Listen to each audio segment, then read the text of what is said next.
off our list today with the Republic of Molossia, a 1.3-acre micronation near Daytona in Nevada. While this micronation, brought to life by the mind of Kevin Baugh, does claim sovereignty, it has yet to receive recognition from any of the 193 member states of the United Nations. Why is that? Well, because the Republic of Molossia is not actually real. Well, I mean, it is real, but in the sense that it exists, not in the sense that it's recognized as its own state with the authority to govern itself. The unrecognized town, or state if you're Kevin Baugh, is based off of the movie The Mouse That Roared, as well as Baugh's time serving in the military. The national drink of Molossia is called the Molossalini, and it's a non-alcoholic mixture of Sprite, grenadine, and pineapple juice with a garnish of cherries, banana slices, and pineapple. As for the town's currency, it's Valora, the currency issued by the Bank of Molossia. It comes in coins of 1, 5, 10, and 30 with an exchange rate to US dollars of 80 cents per 1 Valora dollar. Pillsbury chocolate chip cookie dough, however, is worth 5 Valora, so do with that information what you will. This town is truly a fever dream. Next up, we've got Green Bank, West Virginia, the no-tech town that is definitely not watching this video right now because, well, they have no tech. Green Bank is a national radio quiet zone, meaning that anything that puts out radio frequencies such as radios, television, computers, broadcasting, mobile phones, microwaves, and pretty much all other electronics are strictly banned from the town. Not only is this a very real law, the enforcement of the law is very real as well. The town has something called radio police, who go around using specialized equipment to detect signals coming from unauthorized electronics. They seriously aren't messing around. Now, if you're wondering what possible reason could there be for this town's strict silent nature, the answer is actually quite simple. Green Bank is home to the Green Bank Telescope, the world's largest fully steerable telescope designed to listen in on radio waves originating from space. Any interference on the ground whatsoever would render it practically useless. Imagine a world in which we bow our heads away from technology in allegiance to a telescope.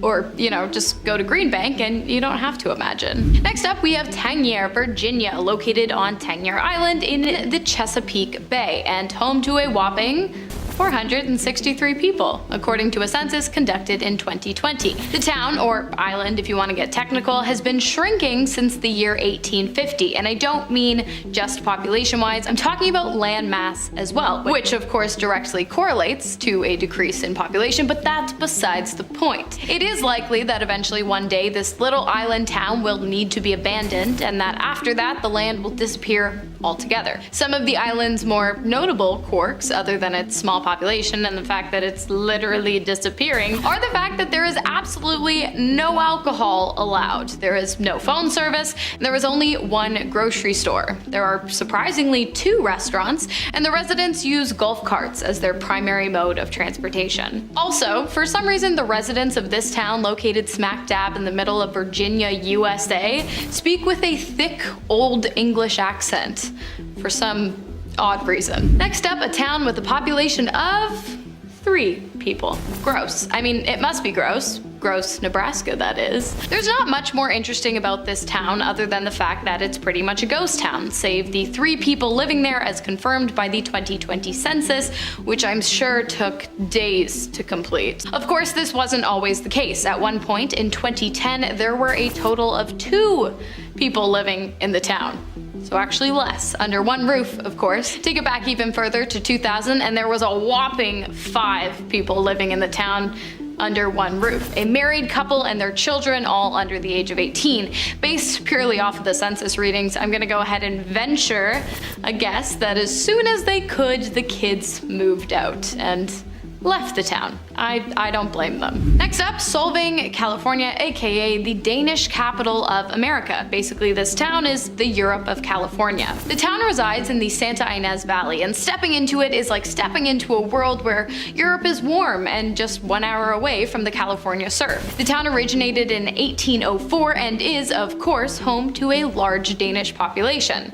There is a classic folk school in the town that emphasizes lectures, singing, gymnastics, folk dancing, and Fellowship. And there's a Danish 14th century Gothic style church. The architecture in the rest of the town is also incredibly Danish and incredibly beautiful. And the best part is, unlike in Denmark, Solvang is practically always warm and sunny. It's truly the best of both worlds, and I imagine the food there is delicious. Next up, forget Sin City. It's Slab City, located in California, USA. Originally, the area was used as a training camp for Marine Corps during World War II. Today, however, the town is the grounds of an alternative lifestyle town that has attracted people from all over the world. The name Slab City comes from the concrete slabs that remain in the area after the Marine training camp was torn down. And the reason it's on this list is because the town is just a bit different from what you and I are likely used to. First of all, the most common source of income in the town is ISS checks, which is just government subsidized income. The main source of electricity is solar panels, and the main form of entertainment is probably just hanging around. There are also some pretty cool art installations around the town, so if you're ever in Cali and you want to get off the grid or step into what might just feel like a parallel universe, go ahead and check it out. And if you've been there before, let me know how it was. Next up, we have the incredibly appropriately named Soda Springs in Idaho, home to hundreds of natural springs, but not just regular natural springs, cool natural springs, because they are free-flowing with carbonated water. Talk about bougie. A dip in a Soda Springs spring would feel like bathing in Perrier. Like in this town, when people say sparkling or still, they aren't actually referring to drinking water, but rather their bodies of water. How cool is that? There is one other thing about the town that I think is worth mentioning, and that is their soda water geyser. Yeah, not only does carbonated water flow through the many springs of the appropriately named town, it also shoots 70 feet up into the air every hour, on the hour, every day, always. And I'll tell you why. In 1973, while drilling for hot water, residents of the town accidentally drilled into a chamber of highly pressurized carbon dioxide. Instead of hot water, they got cold, fully carbonated water spewing 70 feet into the air. Eventually, after weeks of the geyser continuously going and subsequently flooding the town, it was capped, making it the world's only capped geyser. As I mentioned, the cap is open every hour on the hour, so as long as you're in the town for more than 60 minutes, you'll get to tell your friends that you saw the OG soda stream. Next up, we have Casey, Illinois, home to a lot of big things for some reason. By that I mean the town is filled with giant, supersized roadside attractions, including these big antlers, this big anvil, a big bat, a big bird cage, a rather large bookworm, a big cactus, a big crochet hook, a massive ear of corn, a big old glider plane, a giant horseshoe, oversized knitting needles, to say the least, a giant mousetrap, a big old nail puzzle, a big pencil, a big piggy bank, a big pizza slicer, a giant rocking horse, a big spinning top, a large wooden token, a big yardstick, and of course my personal favorite, a big taco. That's a big list. Next up, we have Gibtown, which was once the go-to retirement town of choice for old carnival workers and was nicknamed the last sideshow town in America. The place was like a carnival on steroids, 365 days a year. There were sword swallowers, Siamese twins, tall men, strong men, fire eaters, bearded ladies, and so much more. The town featured a post office with extra low counters and a beer hall with extra large chairs to accommodate its wide range of residents. At one time, 14,900 people lived in the town, which was also home to 3 factories built to manufacture Ferris wheels and carousels. Fitting. The town followed a strict Carney code and subscribed to the ideal of unconditional love and support for your fellow man, and retirement houses were provided to those in need. It was purposefully kept secret from the public as it was a safe haven for those who decided to call the town home. Today, the town is pretty much abandoned by its former residents, but its history remains incredibly fascinating and thus has earned itself a spot on today's list. And finally, we have San Luis Obispo. Not necessarily the entire town, but definitely part of it. That part being Bubblegum Alley, which honestly is one of the most disgusting things I have ever seen ever. It's literally just an alley covered in discarded chewing gum. And for some reason, people go there on purpose. The alley is 70 feet long and 15 feet tall on either side, and it is also the world's largest collection of used bubblegum. And it is also a giant health hazard and some kind of massive outbreak just waiting to happen. It looks so gross, and looking at it makes me feel gross, but hey, if I had to, You have to. If you've been here before, let me know down below in the comments, but honestly, I really hope you haven't, because ew. Coming in at number 10 is Yosemite National Park. With more than 750 miles of trail, Yosemite National Park is a vast unspoiled wilderness, making it a hiker's dream. But if someone disappears, sending a search team is a nightmare. Now at the moment there are 13 people still missing there, the disappearances ranging from 1972 to 2021. Now one disappearance is the case of Michael Fiercy. He was an outdoorsman, so why did he get lost and never be found? We don't know. In 2005, he decided to hike solo through Yosemite National Park. He had once cracked an ankle at Yellowstone, having to crawl all the way out of the wilderness, so when the outdoorsman failed to return from his adventure after his permit expired and his family expected him home, they feared the worst. Now the search for Fiercy was so massive that the United States Marines were involved. They found one thing belonged to him, his backpack. Now it contained his map, water, and camera. Now his friends and family were even more concerned at this point because they believed that Fiercy would never willingly leave his bag at any time during a hike. Now unfortunately, in the 16 years that have passed, not another trace of Fiercy has been found. With someone so experienced, I find this disappearance to be suspicious. Number 9. Great Smoky Mountains National Park. Dennis Martin was on a camping trip at Great Smoky Mountains National Park with his family in the summer of 1969. Dennis and his brothers had planned a prank. They were going to hide separately in the bush and jump out on different sides of the campsite to scare their fathers. They did the prank, but they realized that Dennis was missing. Family, park rangers, and other hikers spread out to search for Dennis almost immediately, but he was nowhere to be found. That evening there was heavy rainfall, which is bad news when you're trying to track someone. The search for Dennis became the largest in National Park Service history. Dennis seemed to have disappeared completely, leaving no trace at all. Now people's disappearances at national parks have prompted people to question how a map of missing persons in the US lines up with America's largest cave systems. Are these people disappearing and being taken to these caves by cave people, animals, or some sort of creature? And are the caves portals to parallel universes? Who knows? Number 8. San Bernardino National Forest. David Gonzalez went camping with his family in San Bernardino National Forest. At one point, he asked his mother if he could go get some cookies from the family car, but 40 minutes passed and his mother realized that David never returned, and the cookies he wanted to grab were still inside the car. Now, he was never found alive again. His death is viewed as one of the strange disappearances in national parks. A week after missing, his badly decomposed body was found only a mile away from where he went missing. Now this area was already combed days prior, so this means that he must have been dropped there by someone or something. An autopsy revealed no trauma and no overt injury. He was just dead without any reason or clue as to why. Now this is already baffling, but what makes the case of David so strange is not his disappearance alone, it's the way the local authorities and investigators seem to handle the case. The officials claim that David was dragged off by a mountain lion, despite no injuries that would suggest that be his fate. Nobody nearby heard David scream either. Now David's parents had gone on record to say that they don't believe David got dragged off by a cougar.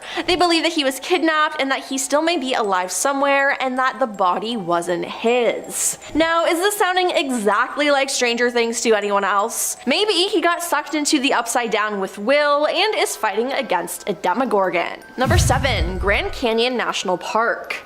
At least 56 people have been reported missing from Grand Canyon National Park since the beginning of 2018, and at least 6 people have been found dead. Now this is despite the park not only being smaller, but seeing millions fewer visitors than many of the other 424 national park sites. While the park is beautiful, a New York Post investigation recently found it is also the deadliest national park in the country, with the most number of missing persons in the nation.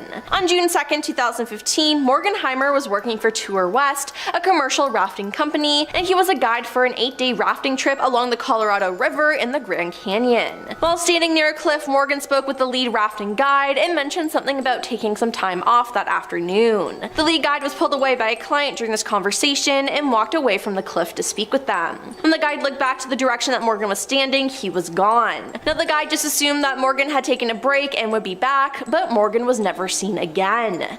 During the afternoon and into the evening, Morgan never showed up for the group's activities. A member of the group then reported Morgan missing that same day. Park rangers and search and rescue teams thoroughly searched the river and surrounding areas. The search lasted for 6 days before it was assumed that Morgan must have drowned. Now his body has never turned up, and there was no trace that he was still alive after June 2nd, 2015. Number 6. Chiricahua National Monument. On January 13th, 1980, Ranger Paul Fugate disappeared from what should have been a routine hike in Arizona's Chiricahua National Monument. Paul, who was last seen heading out to do a trail check around 2 p.m., told a coworker that they could start closing duties without him if he wasn't back by 4:30 p.m. He was then seen starting down the trailhead, and that was the last any person spoke to him or saw him. His girlfriend alerted authorities, who undertook a search for him. They first assumed that he had been the victim of an accident and was injured or stranded in the backcountry. However, as the investigation continued and no traces were found,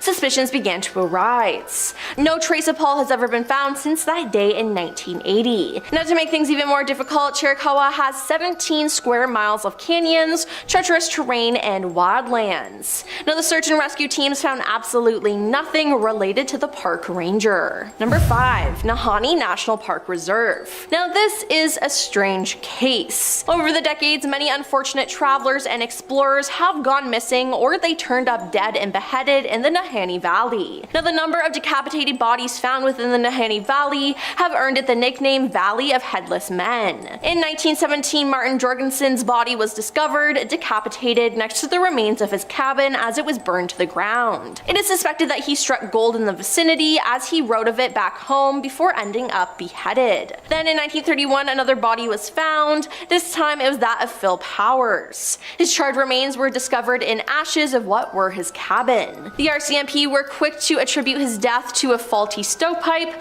but their explanation was repeatedly debunked by various sources.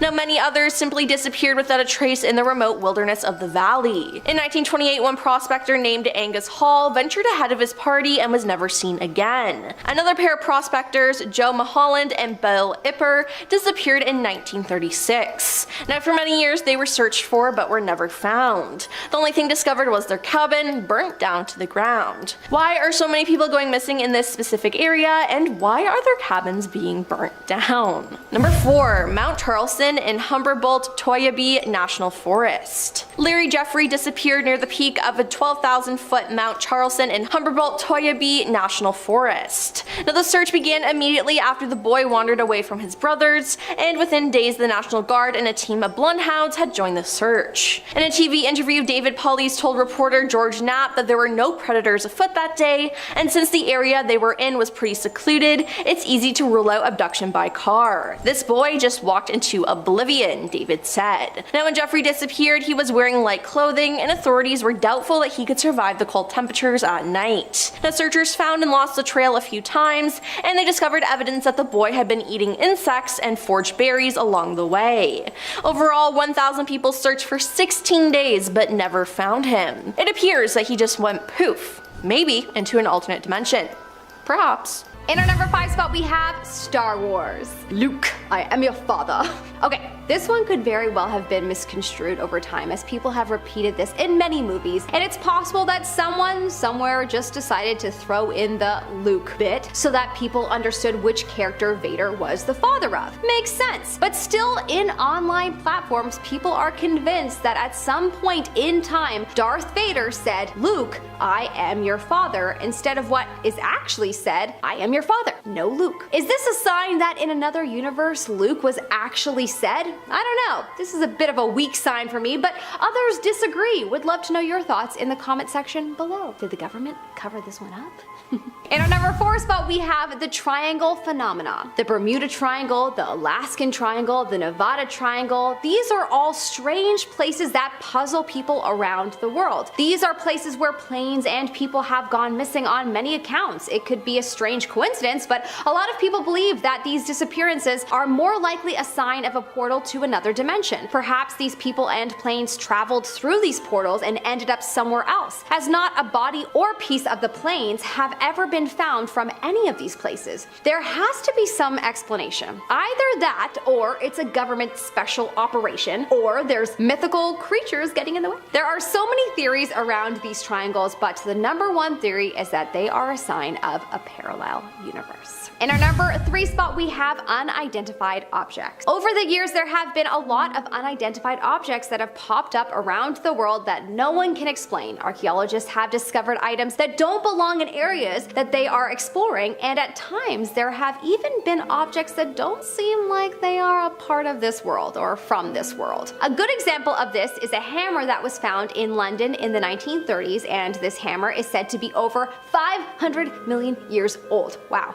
when humans weren't known to exist. There was also an object that was found that is a sort of stone-like computer that would have been from 2,000 years ago, and this object was found near a Greek island not too long ago. Many people believe these mysterious objects are traveling through dimensions and that they are a huge sign that there are universes that we are unaware of. What do you think? Let me know in the comment section below. In our number 2 spot, we have Area 51. Look, it is no secret that Area 51 is the most unusual place, and it is probably one of the most guarded places in the world, but why? The government's explanation is that it's a secret army operation place. Sure, okay. If we wanted to plan future attacks or train for future wars, we will definitely need a secret place to do those things. So that's a pretty good reason, and that's why it's believable to your average Joe that doesn't bother to look into it any further. But for the person that decides to look into some of the stories that surround Area 51, man, are there many. They might think otherwise. The most popular theory is that there is a parallel universe portal inside, as people in the surrounding area have reported disappearing and showing up in random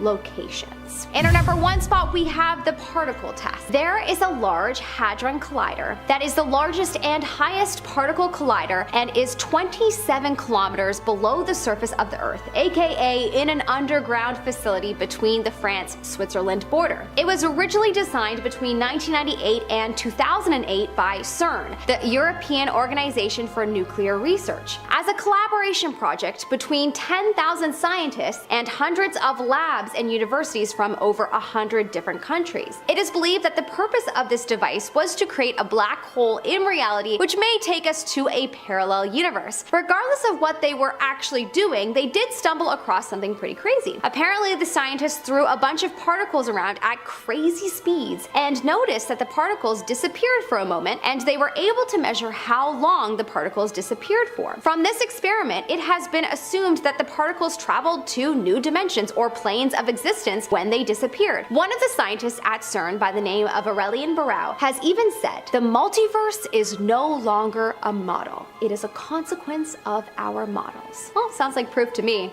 The government's gotta do a better job at hiding this. In our number 10 spot, we have coconut tree grub. Alright, well, this food looks just like maggots. Just why, humans? What would possess someone to eat something that looks like this? Like, really, the first person that stumbled across this was like, yes, this looks delightful. I shall cook it under a hot fire and it will be delightful. No, you can't convince me that humans reacted to this that way. This was clearly discovered by some kind of reptilian person and pushed onto the masses.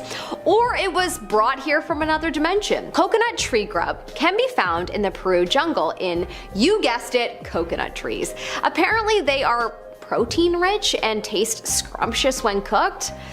Nope, I refuse to believe this. In our number 9 spot, we have giant sea squirt. Giant sea squirt can be found in Santiago, Chile, off the coast. And apparently these creatures, known as pura, are as big as basketballs. Look, your girl's not really into seafood, but really, what in the name of my great Aunt Sally is this? Honestly though, anything with a spongy-like texture gives me the heebie-jeebies, so again, I'm a little bit biased. Its little bubble-like corpuscles make me so uncomfortable to look at it. Please leave a comment below and tell me why you think this looks edible, if you do. Vice.com referred to it as looking like an alien living under a rock, and I would have to agree. In our number 8 spot, we have Pololo. Not sure I understand why anyone would eat a worm-like creature in the first place, but alas, humans still do, and I shall continue to be dumbfounded. Pololo are little worm-like creatures with lots of legs that honestly give them an alien-like look, of course from the sea. They're basically worms from another dimension. They can be blue or brown in color. They come out of the coral reefs every few years or so when the conditions are right, and when they do, they are apparently treated like a delicacy to the people along the coast of Samoa, where they are usually found. People apparently eat them raw, saying that they taste like liver fermented in salt water. Come again? How does that sound appetizing to anyone? I don't understand. People also eat them sauteed or on bread. Yeah, I'll pass, thanks. In our number 7 spot, we have horse rib and rectum sausage. Yes, you heard that right. In Kazakhstan, the people eat horses, and I must conclude that it's possible that they are not from our dimension. I mean, certainly not our continent, because I don't know any people that eat horses here. Although I don't leave my home very often, so I may be very ignorant. Apparently the people of Kazakhstan don't like to waste any part of the animal, so they eat everything from the mane to the rectum. One of their known dishes, a sausage made from whole pieces of rib meat from the horse, seasoned with salt and pepper, and then stuffed with casings from the horse's butt, and it's dried to cure. Apparently it is a very normal dish in Central Asia. One that I will probably never try. In our number 6 spot, we have the sea cucumber. The sea cucumber looks like it would be food for another species, let alone for humans in this dimension. I could also imagine another parallel universe where the animals and plants on land are just too dangerous to eat because we've infected them with all of our nuclear testing, that we have to resort to eating that which is deep in the ocean, and so therefore, you know, then we have to resort to eating sea cucumbers instead of regular cucumbers. Hopefully that doesn't happen because something tells me it probs doesn't taste the same. The sea cucumber is found off the waters of Sitka, Alaska. Apparently you just throw it on a wok and pour some soy sauce on it and we're good to go, honey. There's so many different pictures of it that it looks like it can appear in many different ways, but most frequently, to put it bluntly, it kind of just looks like a giant turd. Do you agree? Let me know in the comment section below. In our number 5 spot, we have tarantulas. The people of Cambodia eat tarantulas. They must not watch any Hollywood movies, and fair enough, they probably have their own entertainment with their own brand of propaganda, but holy moly is this terrifying. They eat giant tarantulas, y'all. Apparently when cooked properly, they can be as good as lobster, as hard as that is to imagine. After they are defanged, washed, and then scorched to remove the hair, and then deep fried. They're apparently good, but still, isn't it bothersome to look at their legs and shape? I'm probably too influenced by American pop culture. I'm not even sure I'm convinced anyone from a parallel universe would eat these creatures though. I can get on board with people from another planet, but anyways. In our number 4 spot, we have giraffe weevils. Don't let the name confuse you, this isn't a dish made from an actual giraffe. Giraffe weevils are bugs that have extremely long necks that make them the giraffes of the bug world. They are basically beetles, and people have said that they look like something out of a Dr. Seuss novel. They are from Madagascar, and people like to saute them in salt water and butter. Apparently they have a taste similar to shrimp. Anyways, I think they jumped into this dimension from another one because the idea of a long neck bug just feels surreal to me. So we're gonna go with that. In our number 3 spot, we have incite. Look, this is a plant, and even though it's not that bizarre to eat plants, I'm going to include this one because it's not widely known and perhaps bizarre to someone from North America or Europe that has never heard of it. This is a plant that is known to be a part of the false banana family, which basically means it's close to a banana, but it isn't. It's only eaten in one area of Ethiopia, and it is considered a superfood there, which is quite interesting. And the people make it into a bread and they love it. I'm a big banana fan, so I hope I get to try this one day. In our number 2 spot, we have camel kebabs. I don't know why I am fascinated by the fact that I really didn't know that this was a thing. I mean, it makes sense that people eat this as it's as common in some areas as cows are in other areas. But yeah, it is regularly eaten in the Middle East and in North Africa. People find camel kebabs to be delicious. Apparently the kebabs consist of the organs such as the liver and testicles, which are sauteed, and the fat goes into the meat grinder before everything is made into a kebab.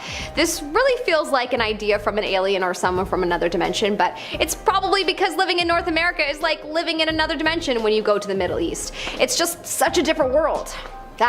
So much to learn, so little time. In our number 1 spot, we have octopus ink sacs. Yes, you heard that correctly. I know what you're probably thinking. Don't octopuses use their ink sacs to ward off predators? Would it not therefore be poisonous? It surprised me to hear that apparently not. Apparently you have to first poach the ink sac and then fry it. Typically it was eaten by sponge divers who were away at sea for months that they had to make do with whatever food they caught. It is a very known dish in the island of Kelimnos. However, it is hard to find.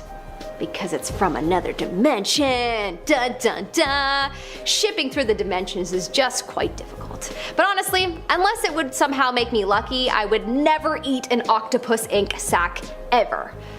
Okay, I probably could be persuaded if I was offered a home in Monaco or, given $1 million or something. Starting off in our number 10 spot, we have tea time. This story comes from someone who has a very strange memory from when they were around 9 years old. They were eating dinner in their room for some reason that they can't quite remember. What they do remember, however, is being sat at their dresser, which had a big mirror. While sitting there, the storyteller's dad came in to check on them and asked if they wanted more tea, to which they replied yes. They picked up their empty teacup and handed it to him and watched as he walked out the door. In the next instant, they looked back over and saw their same teacup, completely full of tea, right where they had just picked up the one that was empty. They of course asked their dad about this after because what in the world is going on, and their dad said that he never came into their room at all. This story is bizarre for sure, but there's also something really eerie about it as well. I can totally see why this was one that really stuck with them. In our number 9 spot today, we have the hotel room. This story starts out with the storyteller explaining that this strange story happened when they were on a family road trip. They write, quote, "We stayed at a hotel for a night. Our room was nothing more than 2 beds and a restroom with a big mirror across from the beds. Everyone went to sleep but me. I stayed up playing a mobile game I was addicted to at the time.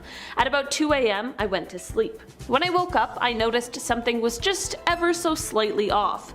The mirror was gone, the room had 2 separate bedrooms, and there were 3 beds. Apparently I was the only one who noticed it because my family called me crazy. Still confused to this day as to what happened." It's the small changes like this that would have me absolutely freaking out, because it seems small but you know something is off and different. I don't blame them for still remembering this day and questioning what exactly happened here. In our number 8 spot today, we have a new phone. Okay. This one wouldn't be the weirdest one in the world, but it has to do with the lost phone, and I just can't get over how strange the place they found it was. So they write, quote, "My friend and I were talking to our roommate and her girlfriend one night. Roommate had just received her new phone and was sitting in bed using it while the 4 of us chatted. So roommate sat her phone down while we were all still chatting. She goes to pick it back up and it's gone. Like, she had just put it down for a few minutes tops before she noticed that the thing had poofed. I call it for her and we can't hear it. We take the comforter and the sheets off the bed, shake them all out, we look under the bed, behind it, everywhere we can. That phone is gone. Even though we hadn't left her room at all during our conversation when the phone disappeared. We tore apart the whole apartment trying to find it. Finally, we decided to try her car. It was locked in the trunk. We live on the 3rd floor and we were all in the same room watching her use it before it somehow teleported." There's something about finding anything in a locked trunk that seems kind of eerie and creepy, and couple this with how the whole thing is seemingly impossible, and you've got a lot of unanswered questions here. In our number 7 spot today, we have a server's nightmare. This story starts out with someone explaining that it comes from a time many years ago when they worked as a server at a restaurant. The memory begins with the quintessential potential server panic experience where their coworker forgot to punch in the food order for a 3-top. If you work in the service industry, you know the absolute panic that sets in, especially if you're like me and never write things down. You can't go back and ask these people what they had when their food should already be out and on the table. It's a panic like none other. Anyway, so this coworker not only forgot to punch in the food, but also of course forgot what the order was. This storyteller was laughing at their stressed coworker who was obviously trying to figure out what to do, and while laughing at him, the storyteller threw out a random order at them. They said, quote, "It was probably fried mozzarella, a cheeseburger with no onions, and chicken fingers." While the storyteller was joking and just having fun, it turns out that somehow this was the exact order that the table had ordered and the person needed. It totally freaked the storyteller out, and they even made their coworker let them run the food to the table to make sure that he wasn't making it up. Turns out the storyteller was right and probably saved their coworker a lot of stress and hassle. In our number 6 spot today, we have the camp photo. This story comes from someone who has always remembered this strange thing that happened years ago when they were 12 years old and at camp. They explained that they were taking a photo on a disposable camera because cell phones were still in the flip phone phase, and considering the fact that they were 12, even if they weren't, it's not like they had a cell phone anyway.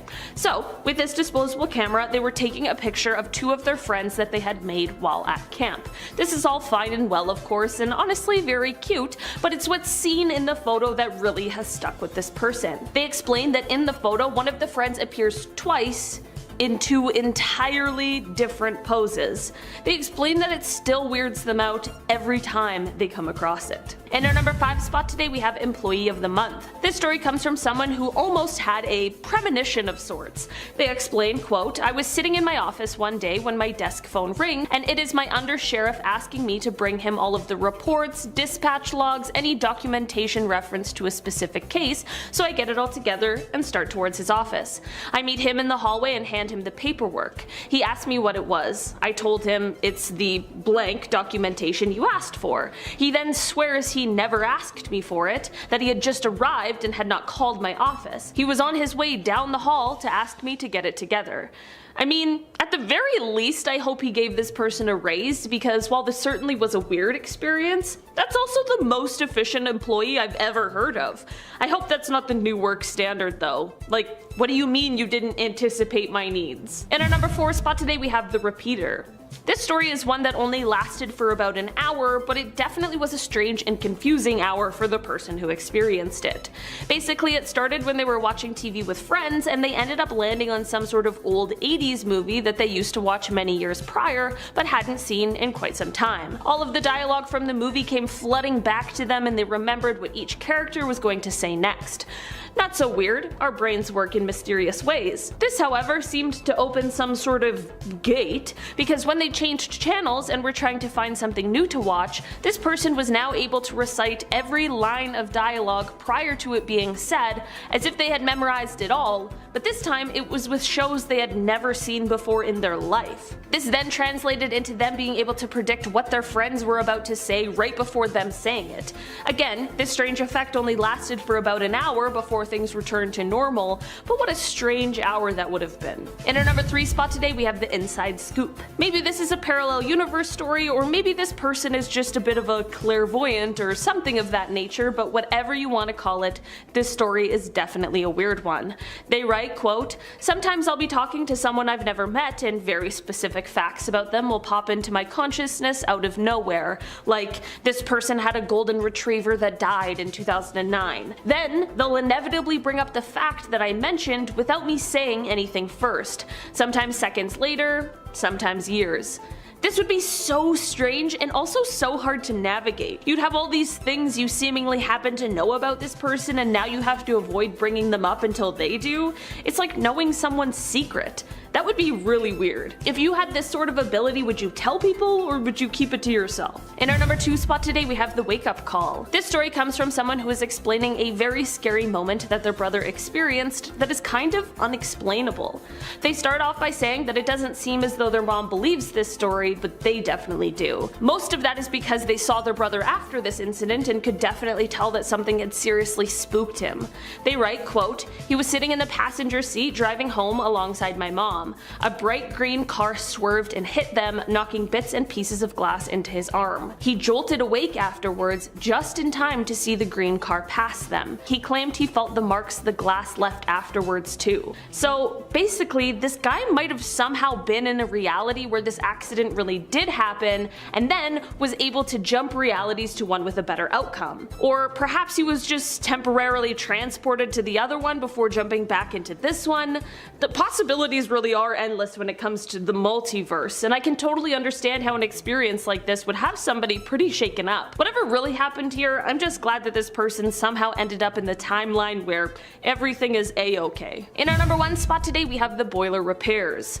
This story is a bit of a longer one, but it's so strange and truly like nothing I've ever heard before. It absolutely shocked me. This person wrote, quote, "This didn't happen to me, but to my dad. He works for a heating and air conditioning company, so he often has to go out to people's houses to fix things. About 5 years ago, he told me he had a bizarre dream where he went on a call to an elderly woman's house.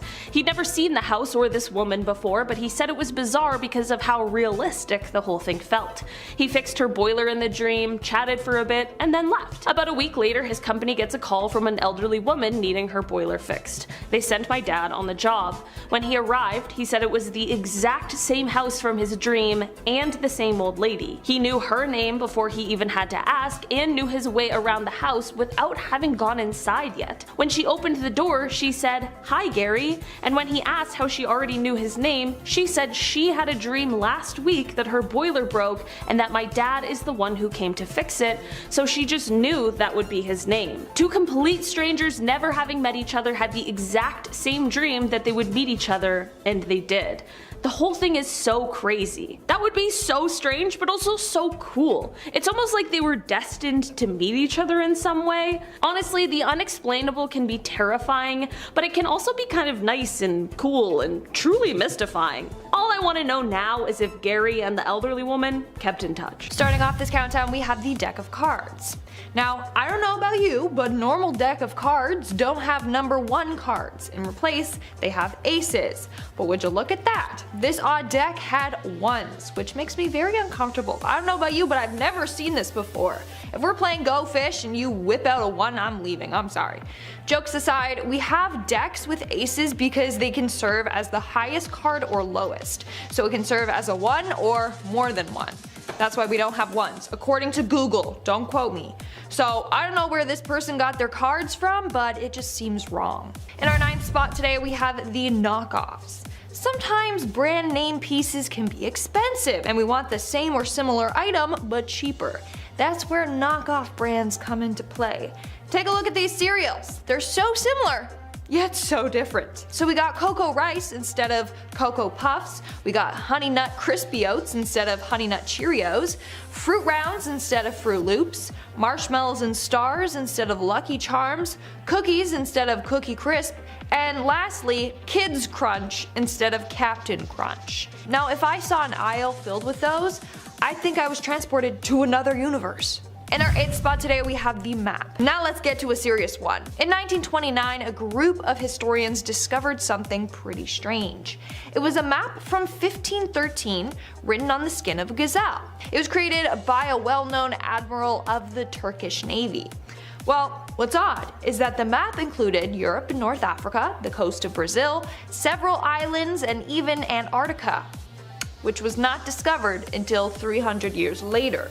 Not only that, but it was said that Antarctica was not covered in ice.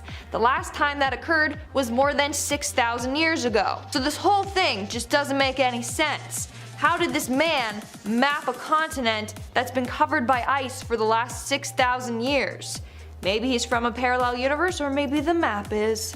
In our 7th spot today, we have the stop sign. Again, another item that just makes me uncomfortable. Someone decided to create a lowercase stop sign, and it looks like it's like, stop, no, just stop. Like it's too gentle. As a wise movie once said, no, stick to the stuff you know. It's better by far to keep things as they are. Don't mess with the flow. Stick to the status quo. If you know what movie that's from, I automatically love you. But maybe this person was driving around in another universe. Who knows? In our 6th spot today, we have the Oumuamua artifact. Hopefully I pronounced that right, because in another video I didn't, so now I'm changing the pronunciation. Let me know if I get it right, just be gentle, folks. In 2017, this object was found flying by in our solar system. Now it's quite weird. It looks like a space rock, but it's not a comet or asteroid. It's too small and oddly shaped to be an asteroid. This thing is long. In fact, this is now the most elongated known space object.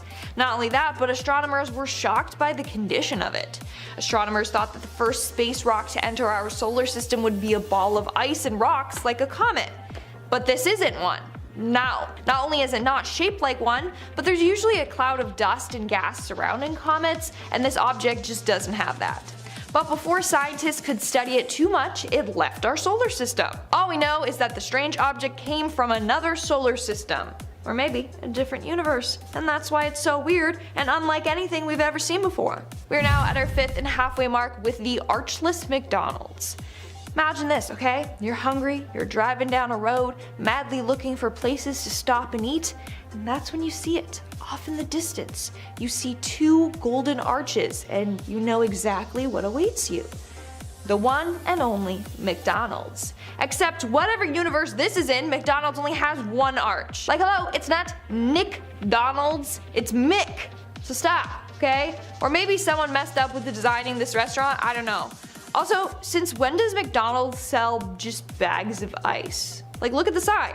Bag of ice, $1. I mean, it's a steal nonetheless, but still, that's odd on its own as well.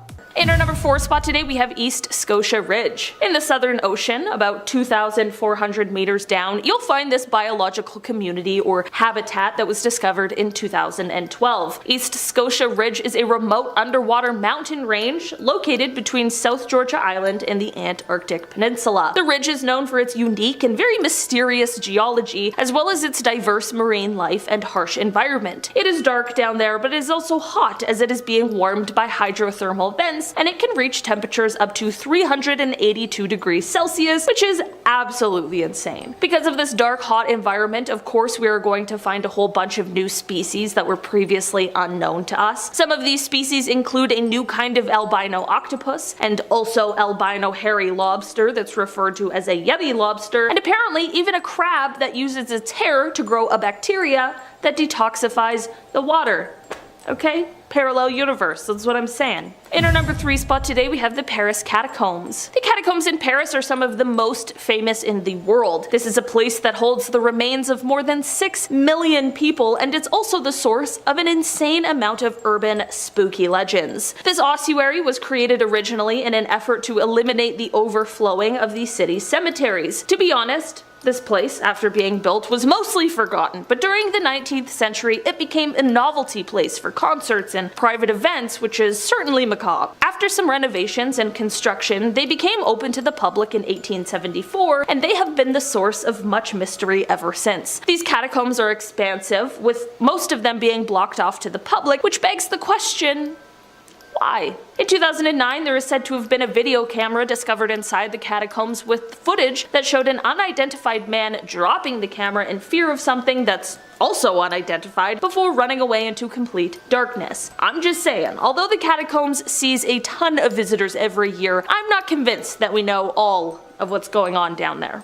I don't want to know. Keep your secrets. In our number 2 spot today, we have the Moval Cave. This cave is located in Romania, just a few kilometers from the coast of the Black Sea, and it was first discovered in 1986. This cave has been isolated from the outside world for millions of years, and basically everything that goes on inside of it is different than what we are used to. The cave life is not based on photosynthesis and rather chemosynthesis. The level of oxygen in the cave is around 1/3 of what is normally found in the atmosphere, and of the 48 species found in the cave, 33 of them were endemic to just the cave. This cave looks absolutely terrifying, but thank goodness for the brave scientists who don't let that get in the way, because as scary as it looks, it is just as, if not more amazing to be able to hear about what exactly this cave holds. In our number 1 spot today, we have the Zhangjiajie National Forest Park. This stunning nature reserve is located in the Hunan province of China, and it spans over 11,000 hectares and is known for its towering sandstone pillars and breathtaking natural scenery. The park is characterized by its unique and otherworldly landscapes, which includes thousands of the tall sandstone pillars that rise up from the ground. The pillars are often shrouded in mist, creating a very mystical and surreal atmosphere. Visitors can explore the park's many hiking trails, which wind through dense forests and lead to stunning lookout points, including the famous Avatar Hallelujah Mountain that inspired the scenery in the film Avatar. You too can visit Pandora right here on Earth. The area is also home to a diverse range of flora and fauna, including many rare and endangered species. Aside from the natural, this is also a spot rich in history, as it was once the home to many ancient temples and shrines located within the park. The area has been inhabited for over 3,000 years, and visitors can explore many historic sites and learn about the region's rich cultural heritage. Overall, this national forest park is a truly spectacular destination that combines natural beauty, cultural history, and a sense of awe and wonder that is sure to leave visitors feeling as though they went to another world. Starting off this countdown, we have the ultra black fish. There are a couple of ultra black fish that are so dark that they are almost invisible. At least 16 species of these fish have specialized skin, which makes them almost impossible to detect. Their skin is so unique that they absorb 99.95% of all photons. This makes them blacker than black. Even under a harsh spotlight, these creatures appear as mere silhouettes. That's why it's also so hard to capture a photo of them. One scientist said, and I quote, "It didn't matter how you set up the camera or lighting, they just sucked up all the light." So in a way, these fish have a cloak of invisibility, and that's why it's so easy for them to sneak up on their prey. With features like this, it literally makes them seem like they came from another universe. In our 9th spot today, we have the brittle star. For this one, I want to take a look at one brittle star in particular, and that's one that's named the Game of Thrones star. That's because its appendages look like the thorny crown found on the second Game of Thrones book cover, A Clash of Kings. Now, what's weird about these creatures is that they don't have any brains or eyes, yet they somehow know what they need to do in order to survive. Like, dude, it's literally a brainless organism wandering around the bottom of the ocean, and when fish get close to it, they reach out their tentacles and wrap them in a spiral and then eat them. Take a look at them. They literally look like creepy little brainless aliens. I refuse to believe that they're real. Like, I mean, obviously they are real, but like, that's a creature straight out of a horror film. In our 8th spot today, we have the black swallower. This is a deep sea fish with a big appetite, and it can handle more than it looks like it can. That's because it's slender in size, but its stomach can expand up to 10 times its original size. In fact, it can swallow big fish whole, and then the fish stays in their stomach, which gets stretched into transparency. In fact, sometimes their food starts rotting in their stomach before they even get to finish digesting it. No wonder it was given the name the swallower fish. Just look at that thing. In our 7th spot today, we have the Pacific black dragon. Now, this is one of the sea creatures that is considered to be ultra black, so it easily blends into the depths of the ocean where no light reaches. Now, this creature literally looks like an alien from Predator. Look at this! Look at its creepy beady eyes and sharp teeth and like long chin whiskers. It's undeniably creepy. Now, the males are small. They grow to be about 3 inches in length. Now, they're the weird ones. They have no teeth, no chin whisker thing, and no stomach. And since it has no stomach, it's unable to eat. Isn't that weird? It literally lives only long enough to mate, and then it dies. Now, the female black dragons are the scary ones. These ones can grow to about 2 feet. Yes, 2 feet. And they're the ones with the big fang-like teeth, and they have that whisker or barbel. At the end of that whisker thing, there's this little light that can turn on to attract prey. So fish swimming by are like, ooh, what's this glowy thing? I hope it tastes good. And then they go to eat it, and then the black dragon is like, psych, it's me, and then they gobble the fish whole. They also emit poison, which is very dangerous and deadly to their predators. I swear, this video is making me scared of the ocean now. In our 6th spot, we have the zombie worm. In another universe, we have worms that live in the ocean and devour bones. Just kidding, they're real, and these zombie worms are from our universe. Again, I really don't understand how they are real. So these worms are about 1 to 3 inches, so they aren't that big. However, they are very creepy. These tiny things like to devour great big whale bones, and their style of eating is pretty weird, especially since they don't have mouths or stomachs. So basically they secrete an acid from their skin that is so strong that it can dissolve bones. This then breaks down the bone's fats and proteins from the inside, which they then digest. How delicious. Now they don't just attack whale bones though. They'll tackle fish bones, even cow bones. I know what you're thinking, how are cows in the ocean? Well, sometimes cows or other animals get dumped into the ocean, so they'll take whatever they can get. That's not even the weirdest part, okay? The weirdest part is that the male zombie worms live inside the female ones. One study counted 111 males inside just one female zombie worm. Just one. Again, how is this real? Like, it literally sounds made up. We are now at our 5th and halfway mark with the hagfish, also known as slime eels, even though they aren't eels. Now, these ones gross me out because they literally look like human intestines. But what's even more gross are their feeding habits. So basically, they consume other sea creatures by burrowing their way into them. Here's an image of them literally eating a dead shark. They literally create a massive tunnel into the creatures and eat them from the inside out.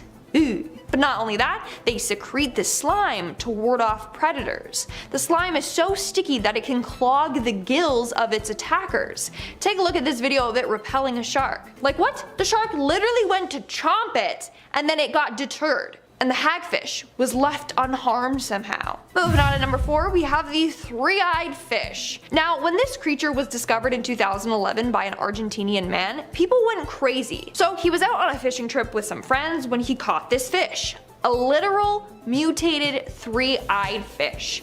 Now, it's quite possible that you've heard of this fish before, because in The Simpsons there is a three-eyed fish known as Blinky. Bart fishes it up near the Springfield power plant in season 2 episode 4.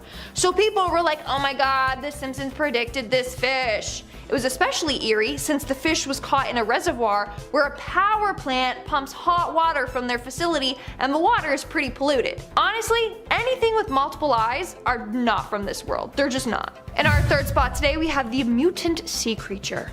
In 2018, a strange looking sea creature was found floating along the shore of a beach in China. Everyone was like, what is that? And they were scared to go near it. I mean, it wasn't anything they had ever seen before, but one man wasn't afraid, so he actually went near it and picked it up. And that's when the animal started moving its head and limbs. This creature, who is not yet identified, has a human-like head with some sort of short stubby arms and legs. Theories range from a new species of sea life to a mutated starfish or a mutated sea sponge. What do you think it is though? Whatever it is, it's very creepy and alien-like. In our 2nd spot today, we have the goblin shark. Now this is unlike any shark I have ever seen before, and that's because it has the weirdest face ever. Like, I'm sorry, but it doesn't look like a shark. That's what I imagine a human crossed with a shark would look like. So these creatures can grow 12 feet long and can weigh up to 460 pounds. It was thought that 13 feet was the biggest that they could grow to, but in 2000 they found a giant goblin shark that was 20 feet long. So now researchers say that they have no real idea about how big these creatures can truly get. Now this thing has one of the creepiest looking faces. It's got a super long nose with a weird Voldemort nostrils, pink flesh, making it look like it was skinned alive, and of course, look at its sharp teeth. But it gets worse. These sharks don't hunt their prey down. Instead, they wait for their prey to come to them. They're just chilling in the water, and once a fish gets close enough, they launch their jaws out and clamp down on them. Yeah, their top and bottom teeth are attached to ligaments, so they can reach out and extend its mouth to grab its prey. And its mouth can launch out to about 10.1 feet per second. And its mouth opens super wide. It can open at a 111 degrees angle. And in our number 1 spot today, we have the barrel eye fish. Now this fish literally has a see-through head. Not only that, but the thing that you see there, which looks like a brain, is not a brain. It's actually its eyes. Their eyes can rotate in all different directions. They can even look up to see above them through their see-through head. You guys are probably tired of me saying this, but how is this a real creature? I'm sorry, but this fish has a glowing see-through head. Like, that's not normal. In our number 10 spot, we have Chick-fil-A. There is something called the Mandela effect that is a term that was invented to describe a situation where a large group of people remember a situation different than how it is. But of course, if you brought an entire human race into a new dimension, how else are you going to explain how so many people remember different events and situations that happened to the ones they're being presented with now? Naturally, you would invent a term to convince everyone into believing that their memories are false, and what they remember was influenced by a common eye trick or a memory trick. Like in the case of Chick-fil-A. A large group of people remember the famous restaurant without a K. I am one of those people, actually. When doing my research on this, I thought the incorrect spelling was with the K, but in fact, Chick-fil-A always had a K apparently. The thing that nobody can question me on specifically is a memory I have of looking at a Chick-fil-A sign and thinking, as a kid, why isn't there a K? So take that, government. It's a very specific thought memory that you can't influence. Who else remembers it without a K? Let me know in the comment section below. In our number 9 spot, we have Skechers. This is another label that has been questioned over the last few years by many, and it has also been attributed to the Mandela effect. Most people agree that the brand Skechers spells their name S-K-E-T-C-H-E-R-S. But actually in this reality, okay fine, perhaps maybe just in reality in general, who knows, the brand is spelt S-K-E-C-H-E-R-S. There is apparently no T. This is another situation where I personally remember it being spelled with a T. When I was younger, I remember writing about it in a report for school and I did not know how to spell it. I remember sounding it out, and then when I looked it up, I was surprised that it had a silent T. Somebody explain this memory, please. You cannot convince me that it is Skechers with no T. It just doesn't look right. I wonder at what age do people start thinking that there is no T? That'll give us a good idea as to when we got transported into a new dimension. In our number 8 spot, we have the Torrid Traveler. I had to include this story in here as it is such a wonder as to why it is not talked about more. Does the government not want people to talk about this for a reason? Possibly. In 1954, there was a man who was traveling to Tokyo, Japan when he got off the plane in Tokyo and was pulled aside by security for having a passport from a country that didn't exist. The customs officials grilled the man on why he had a fake passport and fake custom papers, and annoyed, he insisted that his passport and papers were real. He supposedly had all kinds of bank statements and documents from a country in Europe called Torrid. The police pointed to an actual country called Andorra, and apparently the man insisted that yes, that is where his country is, but it is called Torrid and it's been around for thousands of years. The man was held in a hotel for several hours while the government analyzed his papers. The next morning when the government went into the hotel room to speak with him, he had vanished back to his parallel universe, I think.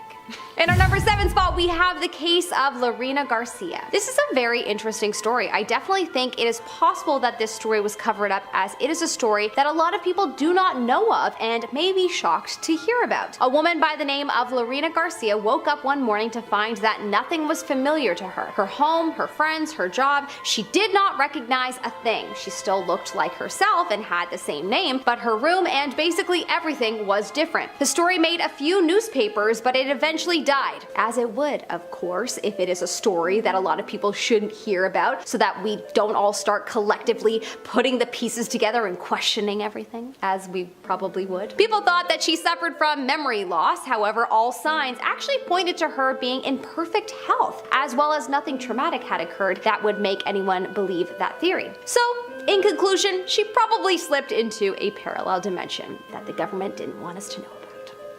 In our number 6 spot, we have the backwards universe. An experiment was done by NASA's Antarctic Impulsive Transient Antenna, or ANITA. ANITA, darling. A little 101 Dalmatians reference for ya. Gosh, I get distracted so easily. An experiment was performed high above Antarctica, where it was observed that there is a constant wind of high energy particles coming up from the Earth, and these findings showed scientists that these particles actually traveled backwards in time, which suggests a parallel universe. Quote, low energy subatomic neutrinos with a mass close to zero can pass completely through Earth, but higher energy objects are stopped by the solid matter of our planet, according to this report. That means the high energy particles can only be detected coming down from space, but the team's Anita detected heavier particles, so-called tau neutrinos, which come up out of the Earth. Is this proof of another backwards dimension? Some scientists, such as Peter Gorham, believe it is possible. In our fourth spot today, we have the Ulfbert sword. Now, this is something scientists like to call an out-of-place object, and that's because the sword dates back from around 800 to 1000 AD, which is shocking since they didn't have technology to make such swords back then. Swords like this were made 800 years later during the Industrial Revolution. Not only that, but its carbon content is 3 times higher than other swords of its time. It also suggested that in order to make this sword, iron ore had to have been heated to at least 3000 degrees Fahrenheit, okay? Again, they didn't have that technology to do that back then. So many people are perplexed. Well, there are a bunch of theories. One is that it was dropped by a time traveler, or 2, it might have come from a parallel universe. One that is far more advanced than ours. But let me know your theory in the comments below. In our third spot today, we have Lost and Found. A number of people on Reddit have shared stories in which they have lost something only for it to reappear in a place where it's impossible to. So let me explain. So one man said that he was with his cousin at Home Depot. Before they went in, the cousin grabbed his wallet, but he didn't have any pockets, so he asked the narrator if he could put his wallet inside his pocket so that he didn't have to carry it around. He agreed and he zipped it into his track pants.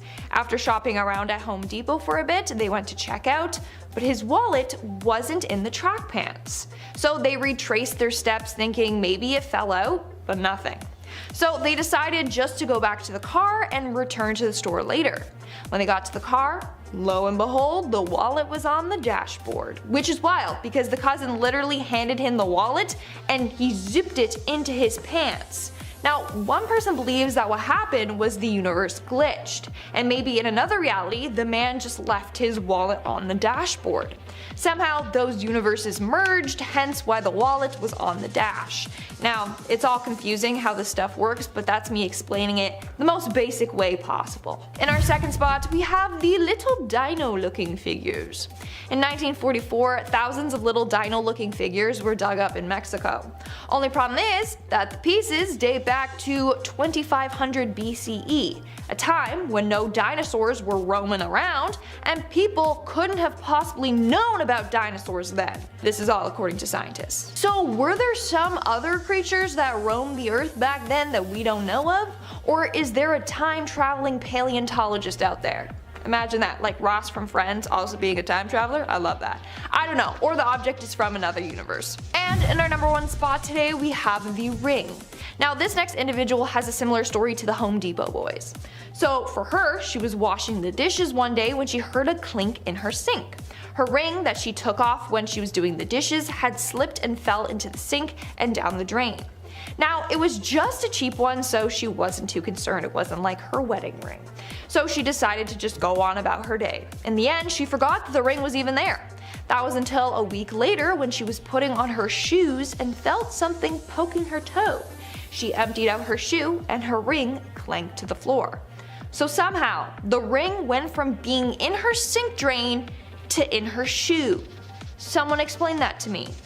I don't know, maybe house elves are real. Kicking off the list at number 10, Katie rocks. You ever hop in the shower first thing in the morning and it feels like literal paradise? Otherworldly, some would say. Well, a new TikTok trend has me meditating in the shower now. Apparently, here we go. TikTok users left, right, and center are stepping forward, or rather backwards, with their claims on entering parallel universes. Nashville model Katie Rocks recently kicked this off, and she used the social media platform to recall a 2017 trip to Paris that some of her classmates claimed missed the flight, although Katie saw them with her own eyes. I remember walking on that aircraft past 2 of my friends and sitting like 3 rows behind them. Then the 4 of us took a taxi back to the apartments we were staying in while we were in school, and I distinctly remember this. 2 days later, they're talking about how they weren't 3 rows in front of us, and to this day I have no idea why they remember missing the flight. That's way too close to the plot of Final Destination. Honestly, this creeps me out just reading about it. I can't even begin to unravel this one. No way. The same user, Katie Rocks, posted again a month later, this time saying she's since discovered the ability to shift realities. Showers, hot Hot showers are the key, apparently. I would have guessed baths, but showers are cool too. We'll take those. Number 9, a familiar face. Username High Life No Miller Lite posted this one a couple months back on Reddit. Great name also, gotta say, that's a really good name. It's since got a lot of attention, let me know what you think. They say, I'm from a very dry, hot state in the US, and I was visiting California on a trip with my wife. While out eating, we both witnessed a person that looked exactly like me. Same typical mid-fade and head dents inherited from my father. Same body type, only chubby, rather than my more slim and athletic frame. I saw the side profile from the back as they walked away from view, and it was my exact face. That's so creepy. My wife had a direct view but could not remember directly what my face looked like. But she noted similarities from my body to head and even the way that I walked. I couldn't believe what we saw. Any thoughts? Question mark. I mean, if you didn't mention the head dents and got that specific, this wouldn't have stuck with me like it did. I also love the subtle roast on the other you. You're like, yeah, this guy was just like me, only, you know, not ripped. Otherwise, that's quite creepy. Thanks for sharing. Number 8,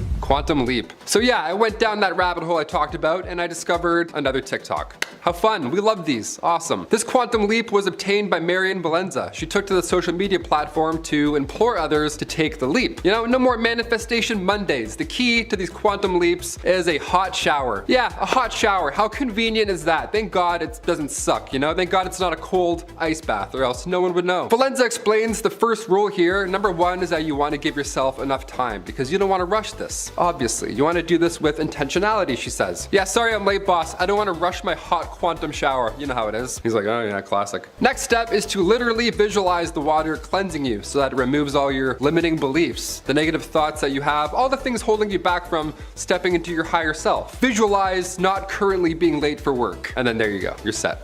I'm gonna try this tomorrow morning. I'm just gonna have a hot quantum shower and arrive at 10:15. Number 7, Sleep Street. This one comes from username Oopsies. It's like oopsies, but with a bit more Reoccurring dreams have never been so haunting. Forgot it's a dark list. Here we go. Ever since I was a teenager, I've dreamed about an alternate life where I go to university and work in a city that I've never been in. It started around when I was 16 or 17 and now I'm 25. It's super detailed where I go on hikes, I hang out with friends, I bike through neighborhoods and do mundane everyday life things. The university is outside of a major city and I'm always exploring nature, beaches, islands, all that jazz. Last night I was feeling sick and in return had one of the most vivid dreams I've had in a long time. I met someone and developed a deep relationship that felt incredibly emotional and real. Luckily I woke up right when I was trying to navigate Google Maps to drive to a park, so I remember the streets that we were on. The street was called Dutch Island Road. I never heard of it in real life, so I decided to look it up. The only thing that popped up was a rural area in Rhode Island. It wasn't exactly the same layout of the roads I remember on the map, but the nature and area looked eerily similar to what I saw while driving. I started looking around the area, clicking different locations, and I start to freak out on how everything looks just like in my dream. Mind you, I've never been to Rhode Island, but the weirdest part is that specific buildings in the Rhode Island University and Warwick area ones, those are the same ones that I saw in my dream all the time. I've always thought that my dreams are a glimpse of living an alternate universe, and I feel like this detail solidifies the potentiality of it being a reality. Thoughts? Too many big words. Those are my thoughts. Potentiality. I'm gonna start using that in the next list. You'll hear that from me in the future, for sure. Otherwise, so scary. Hope that goes away. Or doesn't? I don't know. Do you like it? I wouldn't like that. If I dreamt about an alternate life, I'm like, yeah, I actually have 2 jobs. It's exhausting. I never sleep. Number 6, good times, dad times. Coming from Reddit user Apprehensive Humor 55, they say, when I was young, from the ages of around 3 to 10, I was truly convinced I'd already lived a full life. I remember being around 40 years old with a wife and 3 kids, 2 boys and a girl, and then one day I just woke up as a child and my past was all just a big blur with random memories that would come to me here or there. I'm smiling because this is funny, but like it's so scary. This is my biggest fear, I think, in life. It made no sense. My parents said that I used to tell stories about when I was a dad and they would just laugh it off and be like, oh, that's your imagination, obviously. But deep down, I genuinely did have these strange memories of a past life. For instance, when I was 4 years old, my family went to Disney World, and the whole car ride down, I was telling stories about when I was a dad and I went to Disney World. Just a kid in the back seat with milk, like, oh yeah, these roads. Still haven't fixed them. The weirdest thing is that when we got to Disney World, I knew that I'd already been there before. I knew where everything in the park was and was essentially showing my family everything. At that time, my family just thought it was weird that I knew where everything was, but at the time in my head, it all made sense. To me, I just knew where all the rides were because of when I was a dad. After a while, I stopped telling these stories of when I was a dad because my siblings would always make fun of me for it. I'm not laughing at you, I'm laughing, this is my worst, I'm laughing at you a little bit, this is crazy. Eventually, I just started going on with my life and haven't thought about much of it since, although I wish I did kid because the memories back then were much more vivid and real than how they are now. He's gonna be so confusing 30 years to his kids. He's like, when I was a dad for the first time, Disney was way less busy. Kids are like, first time? What other family? What are you talking about? Why is mom crying? That's so scary. I buy into this. I don't know, the afterlife, maybe that past dad died and then you're reborn. I don't know, that's scary. I don't want to think of it. Number 5, spirit animal. Do you believe in spirit animals? I kind of do. I want to, at least. Ever since I watched Harry Potter, I always wanted a Patronus. Mine would be a frog for sure. It'd be like a little lanky frog. Wouldn't be cool at all. This next one makes me want to believe. Coming from user Less Cold, they say, about 30 years ago, I was a young college student heading back to college after break in an overnight bus. I was about 19, didn't drink or anything, had no history of mental illness, and was reading a book when seamlessly I wasn't in the bus anymore. I was now swimming around a rock formation which I knew was part of my hunting territory and was chasing a fish, which I then caught in my mouth and could feel the bones crushing between my teeth and it wriggling against my whiskers. That's how they posted it, no in between. They're just like, yeah, I was reading a book and all of a sudden I'm a fish. I was totally at ease. I was fast and agile and I could feel the drag of the water, like, you know, the pull of the current, question mark. I like how they included that, mansplaining the current of the water. They're like, I being a fish know this, but do you know about this? I'm like, yeah, we know about currents, man. I'll continue. As I moved effortlessly through it, I knew my body and where I was going and what I was doing, and there was no alarm whatsoever that anything was amiss. You know, I didn't realize that I was really a 19-year-old on a bus. The whole experience couldn't have lasted longer than 30 seconds or so, and then just as seamlessly as I once was there, I was then again back on the bus. I remember sitting there for a second, staring at the page of my book before, you know, having a WTF just happened reaction kicked in, and then I had a bit of a mental freak out. Then a few years later, I saw a documentary about sea otters, and I knew then that that's what I had been for that brief moment in time. I knew it's impossible, but it happened to me, and surely I can't be the only one. I don't know, man. I've never been a sea otter before. Chris, have you been a sea otter? You don't think so. You don't think. You never know. Never say never, though. Has anybody ever heard of something like this, or has it happened to you? Have you been reading a book, and then all of a sudden you're a sea otter eating a fish with whiskers? If so, sound off down below. Sea otters are just smacking the keyboard. They're like, help me switch back. Number 4, switching universes. Coming from Mulks23, this one is so specific that it may very well just be real. Honestly, I'm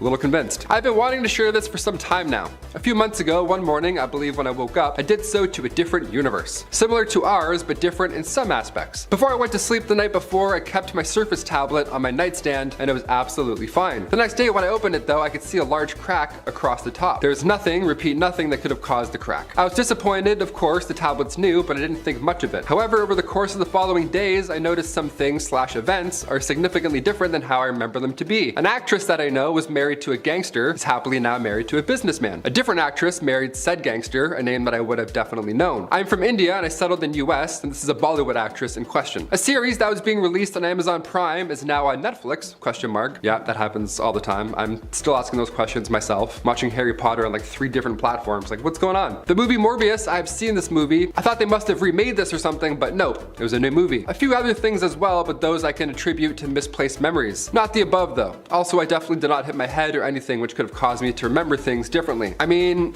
after all of that, I gotta ask, how is Morbius? It doesn't look that bad, honestly. Hope Spider-Man's in it. Thanks for sharing, Mulks23. Hopefully you're in the right universe. Number 3, cosmic commute. This one has me stumped, folks. I'm not gonna lie. Username IcyFlame2U says, in January, I left my friend's home at almost midnight. I live not even 10 minutes north of her. I remember getting in my car and then boom, I'm pulled over by the police. It's 2:10 a.m. now, and I'm 1 hour north of her, close to crossing state lines. In a city I have never been to, I don't even know how to get out there and what freeways I took, as we are not really close to any freeways. How did I get there, and what happened to a whole extra hour? When I returned home, I was having such anxiety from it all that I was throwing up and everything. We just don't understand what happened. The comments were supportive here. Some suggest to look into epilepsy, but the OP responded right after saying that they did, and luckily that wasn't the case. So, what do you guys think it is? Comment down below. I think definitely a time leap. That's pretty crazy. Number 2, dog treats and universe leaps. Anything involving dogs, I buy into it. I mean, who would lie about dogs for attention, right? Only psychos, I guess. Username mememan42069 says, when I was getting ready to go to my brother's house, I packed some stuff for my dog since he was coming. I put my dog's toys, leash, 2 dog shirts, and treats. I packed them all up, and when I got to my brother's house, I was looking for my dog's treats, and my dog's treats were not there. I vividly remember putting my dog's treats in a bag, and the weird thing was, when I got home, his treats were in the exact spots that I picked it up from, and it didn't fall out of the bag, and somebody didn't put it back because I live alone. So I was thinking maybe I slipped into a parallel universe where I didn't pack my dog treats. I've been weirded out by it for the past year, and I've been trying to come up with with a better reason. I mean, that sounds alarming, 100%, but panicking about anything that involves dog treats, it's just hilarious to me. Sorry. Yeah, I hope you figure out your problem, but more importantly, I hope your dog doesn't get stiffed on treats again. And finally, number 1,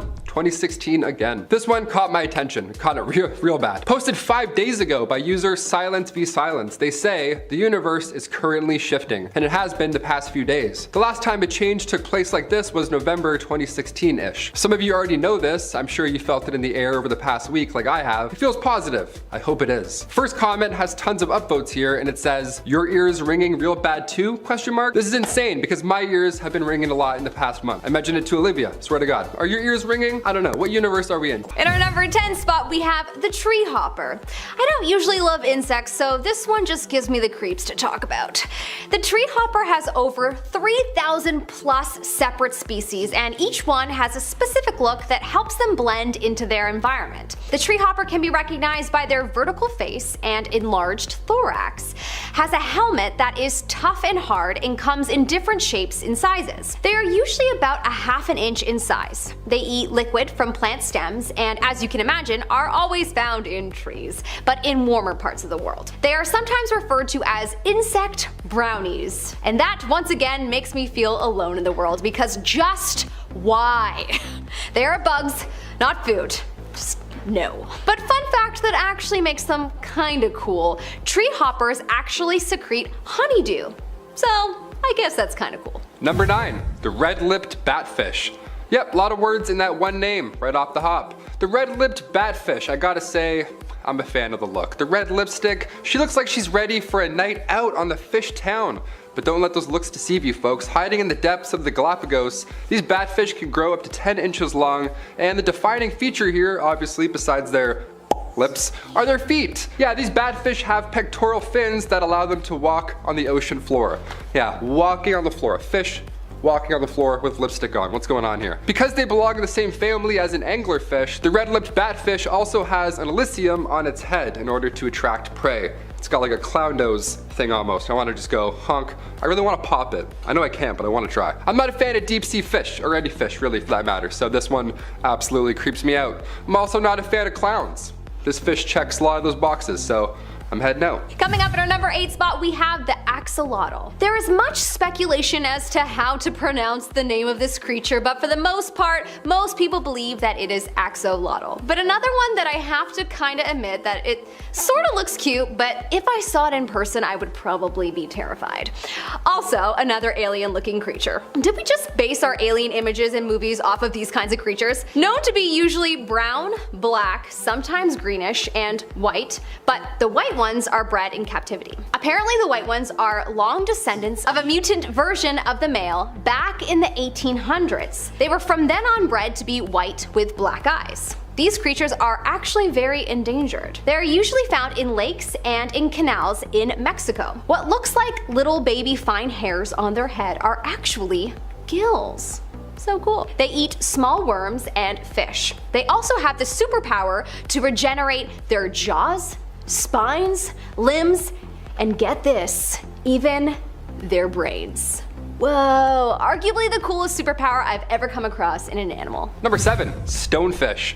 Yeah, this next one is great at disguising itself as a rock. So when it comes to deadly ocean life, that's just what you want to hear. Nice, good game, folks. The stonefish is spiny, it's ugly, it looks medieval almost. Each of its 13 spines are all filled with deadly venom. So if you're taking a late night skinny dip, yeah, keep an eye out for any blinking rocks. Let's avoid that entire area. These fish look angry, they have John Wick eyes, they're on a mission, something's going on in their soul. Its venom is very lethal to humans, so if you're watching from Australia, I implore you to wear steel toe boots next time you go to the beach. Stonefish don't use their venom to hunt, they only shoot venom out of their spines if pressure is applied to them. That's worse than anything. The odds of accidentally stepping on one of these guys is significantly higher than any other fish. Because, like I said, they look like rocks. A blink. Remind me to never swim in the ocean again, or just go to Australia for that matter. In our number 6 spot, we have the star-nosed mole. Somebody convince me that this isn't an alien. How is this a real creature from our planet? Being the creature of everyone's nightmares, the star-nosed mole has quite the positive sounding name, like extremely unfitting in my opinion. I would name it the spider face mole.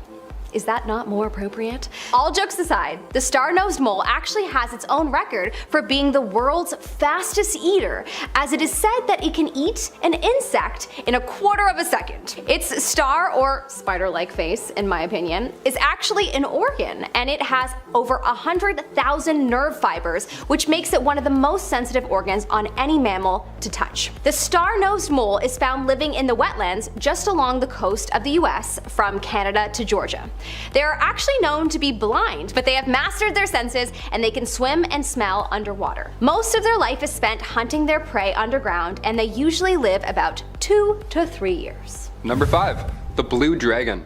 This one sounds like it's from a different time, let alone a different universe. Oh my god. The blue dragon, aka the Glaucus atlanticus. First of all, it looks like it's from Pandora. This thing is bright blue. It's a blue sea slug. Believe it or not, it's a gastropod that just decided, you know what, I'm too cool for a shell. Don't need it. And to be fair, when you store poison in your fingertips, you don't need to hide, right? The sea slug can often be found in the Atlantic, Pacific, and Indian Ocean. They favor tropical waters, obviously, who doesn't? And they literally adapt to survive. They eat Portuguese man-o'-war, these deadly jellyfish-looking siphonophores, and during this process while feeding, blue dragons will literally absorb and then store its prey's cnidocytes. They will take its toxins from them and then store them in these small sacs.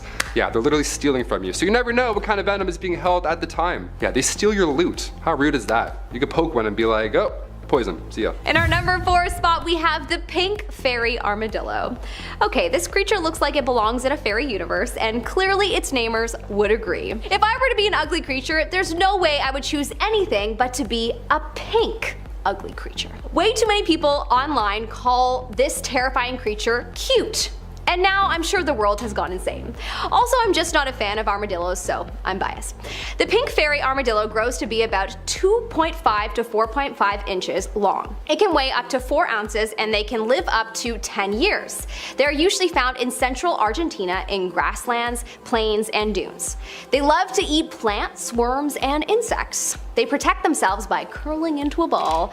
They have pretty silky yellowish white fur, and what looks like pink armor is actually just blood vessels under its armor. They have been so hard to find, so scientists haven't spent much time studying them to date, probably because they're jumping back into their fairy world dimension every now and then. Number 3. Brood X cicadas. Okay, this one sounds like a Marvel villain, Brood X cicadas. Hold on to your butts for this one, really. This one is absolutely insane. Over the past couple of years, billions of cicadas came from the ground all over the United States for the first time in 17 years. They were just underground waiting for so long. At the same time, they all just came out and surprised us all. Thing is, they just happened to be born with a fungus made of the same chemical found in poisonous mushrooms. So they didn't have a great time. Yeah, they were a little confused. They didn't feel too hot. The fungus ate away at their bodies, so much so that their butts literally would fall off. They would fall off, they would lose their butts because white spores are pushing them off at this point. These cicadas don't even know what they're doing. They're calling this a zombie virus for bugs. Yeah, more than fair, their ass is falling off. But you can't say that now, can you? What's really happening here is a process called massospora. These poor things just want to mate and move on, but now both males and females are making cicada catcalls, so their whole system is now ruined, all because of this fungus. These cicadas aren't a threat to humans, thankfully, but their tragic summer of 2021 is definitely worth mentioning. We had a bad 2020, cicadas, they had 2021. We're sharing. Sharing is caring. Coming up at our number 2 spot, we have the California leaf-nosed bat. It's hard to imagine that this extremely cute but also terrifying creature exists, so it must be from a parallel dimension. That's all I can conclude. This creature is of course a part of the bat species, but it has one big distinguishing feature that makes you think that it should be a species of its own. It has Dumbo-like ears. Yes, I'm referring to the Disney movie Dumbo, where the elephant has abnormally large ears that end up acting as propellers and give him the ability to fly. Bats can already fly, so sadly his ears are seemingly pointless to me. What's the point of having big ears if they don't help you fly, is all I'm saying. They're also known to have leaf-looking growths on their nose. They live in caves and mines in the deserts of the US and Mexico. They eat grasshoppers, beetles, moths, and crickets. Their ears are about 1 to 1.5 inches in length each, and they don't usually migrate because their wings are too short and broad for traveling long distances. Would love to know if you think the idea of a big-eared bat hitting you in the face would be terrifying or cute. Let me know in the comment section below. Number 1. Bulldog rat. Recently at Most Amazing, we've covered projects that are aiming to bring back extinct animals. That's kind of fun. The Lazarus Project aims to bring back extinct woolly mammoths. Yeah, we could see them return in the next 8 or 9 years, which is terrifying but exciting, science-wise. That's lovely. Let's save animals, sure. As long as we don't bring back the bulldog rat, I'm happy. Of course, being way larger than black rats, the bulldog rat was thankfully last seen around 1903. The same time speed walking was introduced to the world. It's because everyone was booking it home because of these things. That's my personal theory right there. They have 2 to 3 centimeters of fat on their backs. So disgusting, with short tails and thick hair. Yeah, there's absolutely nothing holly or jolly about the bulldog rat, except for the fact that its home was once that of Christmas Island in the Indian Ocean. They were thriving until sailors discovered said island, and they brought with them infected black rats. So it was like West Side Story, but like rat version. It was crazy. So when they pulled up to the island, Christmas Island, they brought with them all these rats, and then they riddled everyone with disease. So it took less than a year to wipe out an entire rat species. Honestly, I'm okay with that. I don't like rats at all. If you're a rat person, sorry. Cool tricks, but nope. McDonald's. You either love it or you don't, but like it or not, they are everywhere. It seems like you can't go far these days without passing by the golden arches of fast food royalty. But what if I told you that there are some McDonald's that are so far and so far out there, they appeared as though they belonged in a parallel universe. And some of them are even banned to the general public. First up is a sit-down and drive-through McDonald's located in Samoa, also known as the most remote McDonald's in the world, sitting at an astounding 770 miles, or about 4,600,000 feet from the next nearest franchise location. The restaurant, which is located inside a 150-year-old colonial mansion on the small island country, features a Makaiga meal that costs 38 pounds, about $65 Canadian, and consists of 2 Big Mac medium meals, 2 quarter-pounder small meals, 2 deluxe cheeseburgers, and 2 8-piece McNuggets. Honestly, not a bad deal. You might think it difficult to sustain the franchise on such a small island, but the reality is quite the opposite in fact. Locals and tourists alike rejoice in the little slice of processed heaven and have kept the business booming since its opening in 2000. The restaurant is also a notable hotspot for the island's rugby team, with players enjoying the fast food delights so much that they were actually banned from partaking in such delicacies while competing overseas, as their coach feared their inevitable overindulgence would ruin their chances at winning the World Cup. Next up, we have the Arizona Aqua Arts Beauty located in Sedona, Arizona. While it might not be banned, you just might miss it, as when the restaurant was constructed in 1993 just off of Route 98A,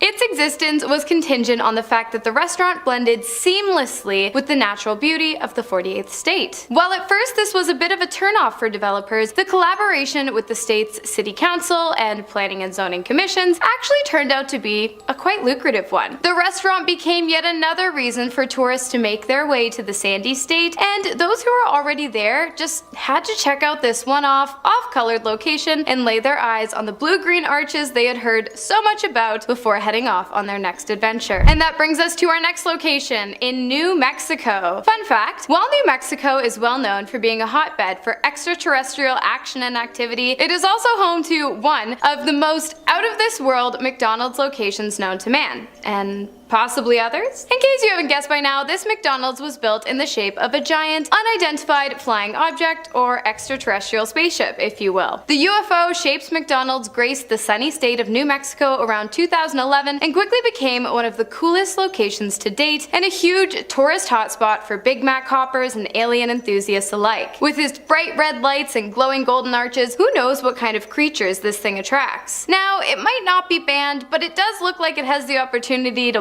blast off into hyperspace, so if you were looking for an excuse to visit, well, there it is. Speaking of oddly shaped places to enjoy a nice hot meal served to you in a cardboard box, we have the plane-shaped McDonald's located in New Zealand. Well, it's not just plane-shaped, it's actually a decommissioned Douglas DC-3 aircraft, complete with an intact cockpit. While you can't actually order food from inside of the Big M emblem-adorned airliner, you can grab your food from the counters located located in the more traditional restaurant next door, and then bring them over to enjoy an experience like never before. That's right, I'm talking about eating microwave food on an airplane. To be honest, I'm not quite sure how either airlines or fast food restaurants cook their food, but what I do know is that Douglas DC-3 has a fully refurbished interior, complete with big comfy red chairs and shiny metal tables, creating a dining experience like no other that can accommodate up to 20 patrons at a time. What's the coolest McDonald's you've ever been to? Let us know in the comments. Have you ever tried to go through a drive-thru without a car? Oh, yeah, me neither. Well, if you ever wanted to, this next location is the place to do it, as cars are strictly banned from this ski-through McDonald's located in Lidvallen Ski Resort, about 200 miles northwest of Stockholm in Sweden. Also known as McSki, the newly popular location has actually been around since about 1966, if you can believe it, and has been a staple for skiers and snowboarders alike. With McDonald's complete classic menu available for order, this pick-me-up pit stop is truly like no other, and as hitting the slopes can work up quite an appetite, I truly can't think of a better way to satisfy your hunger without cutting too much into your adrenaline-chasing chill time. McDonald's is best known for being a quick spot that doesn't break the bank. But have you ever heard of a McDonald's that was a bank? Well, if you haven't, you're about to. With one user on TripAdvisor referring to it as the classiest McDonald's in the world, this one-off variation is located in, bear with me, Kristiansand, Norway. While there is not much information of this particular franchise location to be found online, it is open to the public and boasts a classic McDonald's menu, as well as a few more items specific to McDonald's in Norway, such as the home-style juicy burger, pasta salad with chicken or ham, hot wings, oatmeal with raisins, the chicken premier burger, and something called a McToast. Because of its location, we of course have to assume that at one point many areas within the walls of what is now a cool place for a quick bite were strictly banned from the public, given that the restaurant once contained safes and vaults full of copious amounts of cash. Next on the list we have a McDonald's, an extremely popular mega capitalist McDonald's, laughably and ironically located directly outside the entrance to the Museum of Communism located in Czechia, Prague. Now, honestly, in this instance, I'm surprised it wasn't banned from ever being open there in the first place. But it seems the Prager people have quite the sense of humor, as there is an ad posted outside of the museum that reads, "Museum of Communism," above the casino, right next to the McDonald's. So I guess they really are above capitalism. The McBarge, as it was once known, is next on the list. This creepily eerie and now abandoned location was once the forefront of innovation for the franchise. When the floating restaurant was opened in 1986, it was a place for sea dwellers and landlubbers alike to indulge in what seems to be everyone's common ground: cheap food and good scenery. However, the magic of the marina-based Maiden didn't last long, as only 5 years after, in 1991, the new owner of the grounds forced the boat to depart from the docks, making it rather difficult to keep the business booming. Since the McBarge's departure from the McDocks of Vancouver, it has been anchored and abandoned just near British Columbia. Since then, many people have been going out to see this abandoned national treasure, and there has even been some public interest in refurbishing and reopening the restaurant as well. Believe it or not, New Mexico wasn't actually the first place to have a space-themed establishment. The OG extraterrestrial spacecraft turned restaurant was actually located in Alconbury, Cambridge in England, and was built in 1990 and converted into a McDonald's shortly after in 1993. But much like the McBarge, the adventure was short-lived, as it shut down just 7 years later in the year 2000. The UFO-inspired structure adorned with the golden arches we all know and love was, at the time, the definition of space-aged architecture. The restaurant showcased a computerized ordering system and a drive-thru that often queued all the way out into the main road. A former employee by the name of David Meredith described the restaurant as having a gloomy atmosphere, saying that although it was space-age, the lights were dim, and whoever had crafted the structure, it seems, had forgotten to add windows. While this location is not necessarily banned, it is unable to be reached by the public, or anyone else for that matter, as it was sadly demolished in 2008 after having been abandoned since its closure just 8 years prior. And that brings us to our final location in the infamous Guantanamo Bay, an area best known for being home to the largest detention camp under the control of the United States and the United States military. Since 2002, roughly 780 detainees have been held at the center. However, in a report released in 2023, it seems that number has since dwindled to just 30 persons who are still being kept within its walls. To enter Guantanamo Bay, Bay would require area clearance and a special kind of government-issued passport. So you might be wondering, how did a McDonald's end up there, and why? Well, the only McDonald's in Cuba opened in 1986 and has since been a staple of home to the military personnel residing there while working for the US government. And as long as the US continues to exercise its jurisdiction and control over the Bay Area, I'm guessing it's here to stay. Now, while it's no secret that American soldiers tend to enjoy some McDonald's every now and then, it appears the prisoners living on the base might too, as there have been rumors of inmates being offered Happy Meals in exchange for their cooperation. Of course, this area is completely banned to members of the public, so don't be expecting to indulge in any Big Macs or Happy Meals the next time you hit up Cuba. Number 3.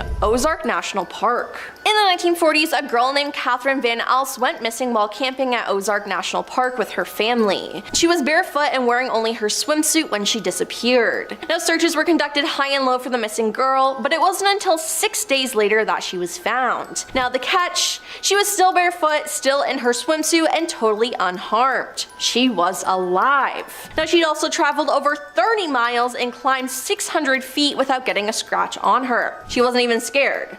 Now, no one, including her, has ever been able to explain it. Could she have gotten trapped in a portal and somehow made her way back to our world? That could be one explanation for sure. Number 2. Santa Fe National Forest.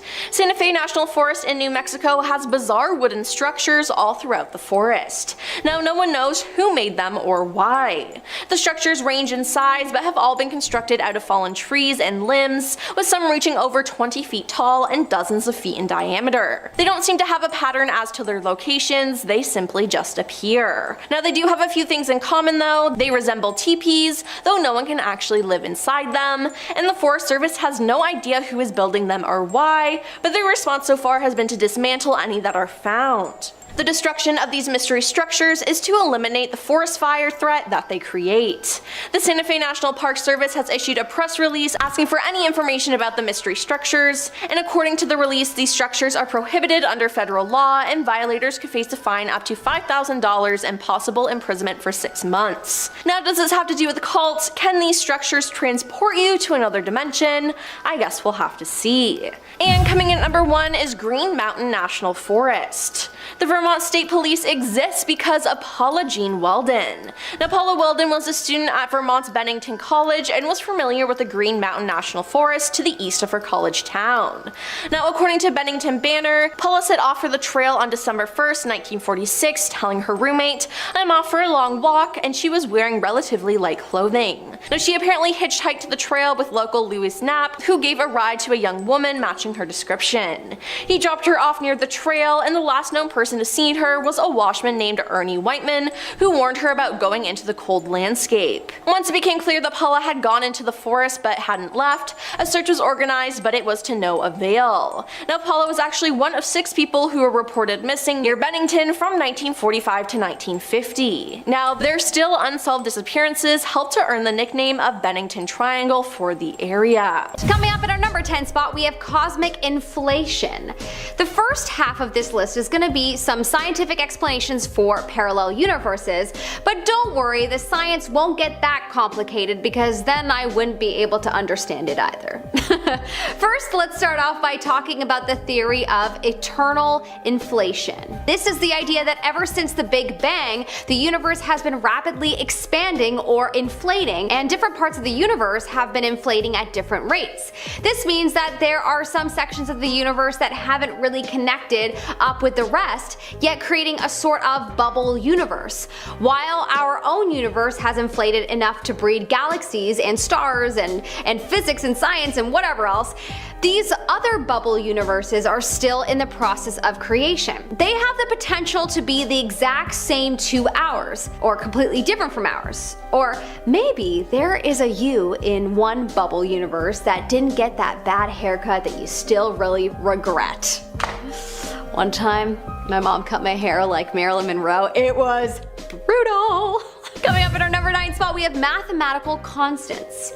Similar to that theory is the fact that everything in our known universe can be explained with mathematical equations. Think the Pythagorean theorem. Scientists know that the structure of our universe can be broken down into our mathematical structure. Math, that is, as they call it, without human baggage. They believe that because of this, it is entirely possible to hypothesize that there are other universes out there that are based around different mathematical structures, each universe having their own laws and rules based off of the structure. So infinite mathematical structures means infinite universes, some being just slightly different and some being completely different. Coming up in our number 8 spot, we have backwards universe. 2 years ago, in 2020, NASA discovered what they believe is evidence of a parallel universe, one that is more than a little bit different to ours. Their team, called Antarctic Impulsive Transient Antenna, or ANITA, had been working on an experiment in, of course, Antarctica for a few years. A so-called cosmic ray detection experiment reportedly found particles that seemed to come from another universe, one that was also created when the Big Bang took place. While this evidence alone is pretty astounding, they also discovered that the particles appeared to be moving in reverse, leading them to believe that they had found evidence of a parallel universe where time moves backwards. While parallel universes are often just the work of science fiction and movies, we may be closer to finding the truth of the situation than we originally thought. In our number 7 spot today, we have observable universe. Now let's talk about what scientists believe about the shape of space. In your head, maybe you imagine a big sphere or even some sort of donut, but most likely it's actually flat. And it stretches out infinitely, like forever, never ending. And if it goes on forever, then at some point it has to start repeating, because there is a finite number of ways that particles can be arranged within space and time. So if you looked far enough, you would eventually find another version of you, maybe wearing a different shirt or eating something different for breakfast. Maybe a version of you that didn't watch this far in the video, but hey, we like this version of you better anyways. Unfortunately, it would be pretty hard to actually see this far down the universe because our observable universe only extends 13.7 billion light years, this being the amount of time light has had to travel since the Big Bang. So you can consider the space beyond our observable universe to be its own sort of separate universe, one that we just can't see yet and probably won't for a long time, if ever. In our number 6 spot, we have time travel. Think about time travel for a second. Maybe you thought of Back to the Future. The concept of this movie is that if you go back in time and change one small thing, it can completely alter the future. Some scientists believe that time travel is a definite possibility in our future. So if it is, why haven't we seen anybody come back yet? And have they been screwing around and messing things up? Well, it's theorized that due to the way they would alter the universe, when time travelers go back in time, they actually create their own separate universe where things change. A parallel universe that works to include them in it. That would explain why we have never seen any real evidence of time travelers coming back to our current time, or even any point in the past, because they did not travel back in time in our universe, but instead to their own unique one. Am I melting your brain yet? Let's move on to some simpler stuff. In our number 5 spot, we have different life. For the second half of our list, we are going to be stepping away from science and taking a look at some people's stories of their experiences with glitches in the Matrix that may lend evidence to there being parallel or multiple universes. One day, a man was in his house when he became overcome with the urge to go outside and stand on his lawn. For a moment, he said he had the clearest feeling ever before he felt a slight wobble and everything began feeling slightly distorted. When it was over and he turned to go back inside, he saw his car in the driveway, the same make and model, but a different colored car. But that wasn't the only thing that was different. When he saw his wife, he said that she definitely looked like his wife, but he just had this feeling that she was different. He also started having memories that weren't his, and seeing buildings that, there was no way he could have never noticed in his time living there. Entire departments from his work no longer existing. Is it possible this man jumped to a parallel universe where his life was only slightly different? Maybe. In our number 4 spot, we have wrong memory. This one is a story of a false memory, seeming like an intense version of the Mandela effect. The Mandela effect being when a large group of people all share a false memory of something, which we mentioned in detail on the previous list. This person says that they vividly remember someone they know dying in a car accident, texting and driving and going off an exit ramp that was still under construction. They remember themselves and their family and friends attending the funeral and everyone in their small town talking about it for weeks. Skip to 10 years later. Even the person's fiance knew about it and knew the person's name because of how many times they had told the story. One day their fiance is looking at their sister's Facebook page and says, "Hey, isn't that the girl who died?" The person came over to look, and it turns out that it was. Apparently also no one in the town after this incident had any memory of the car accident or the funeral that took place afterwards. So did this person potentially have a memory from a parallel universe where the accident had taken place? It's possible.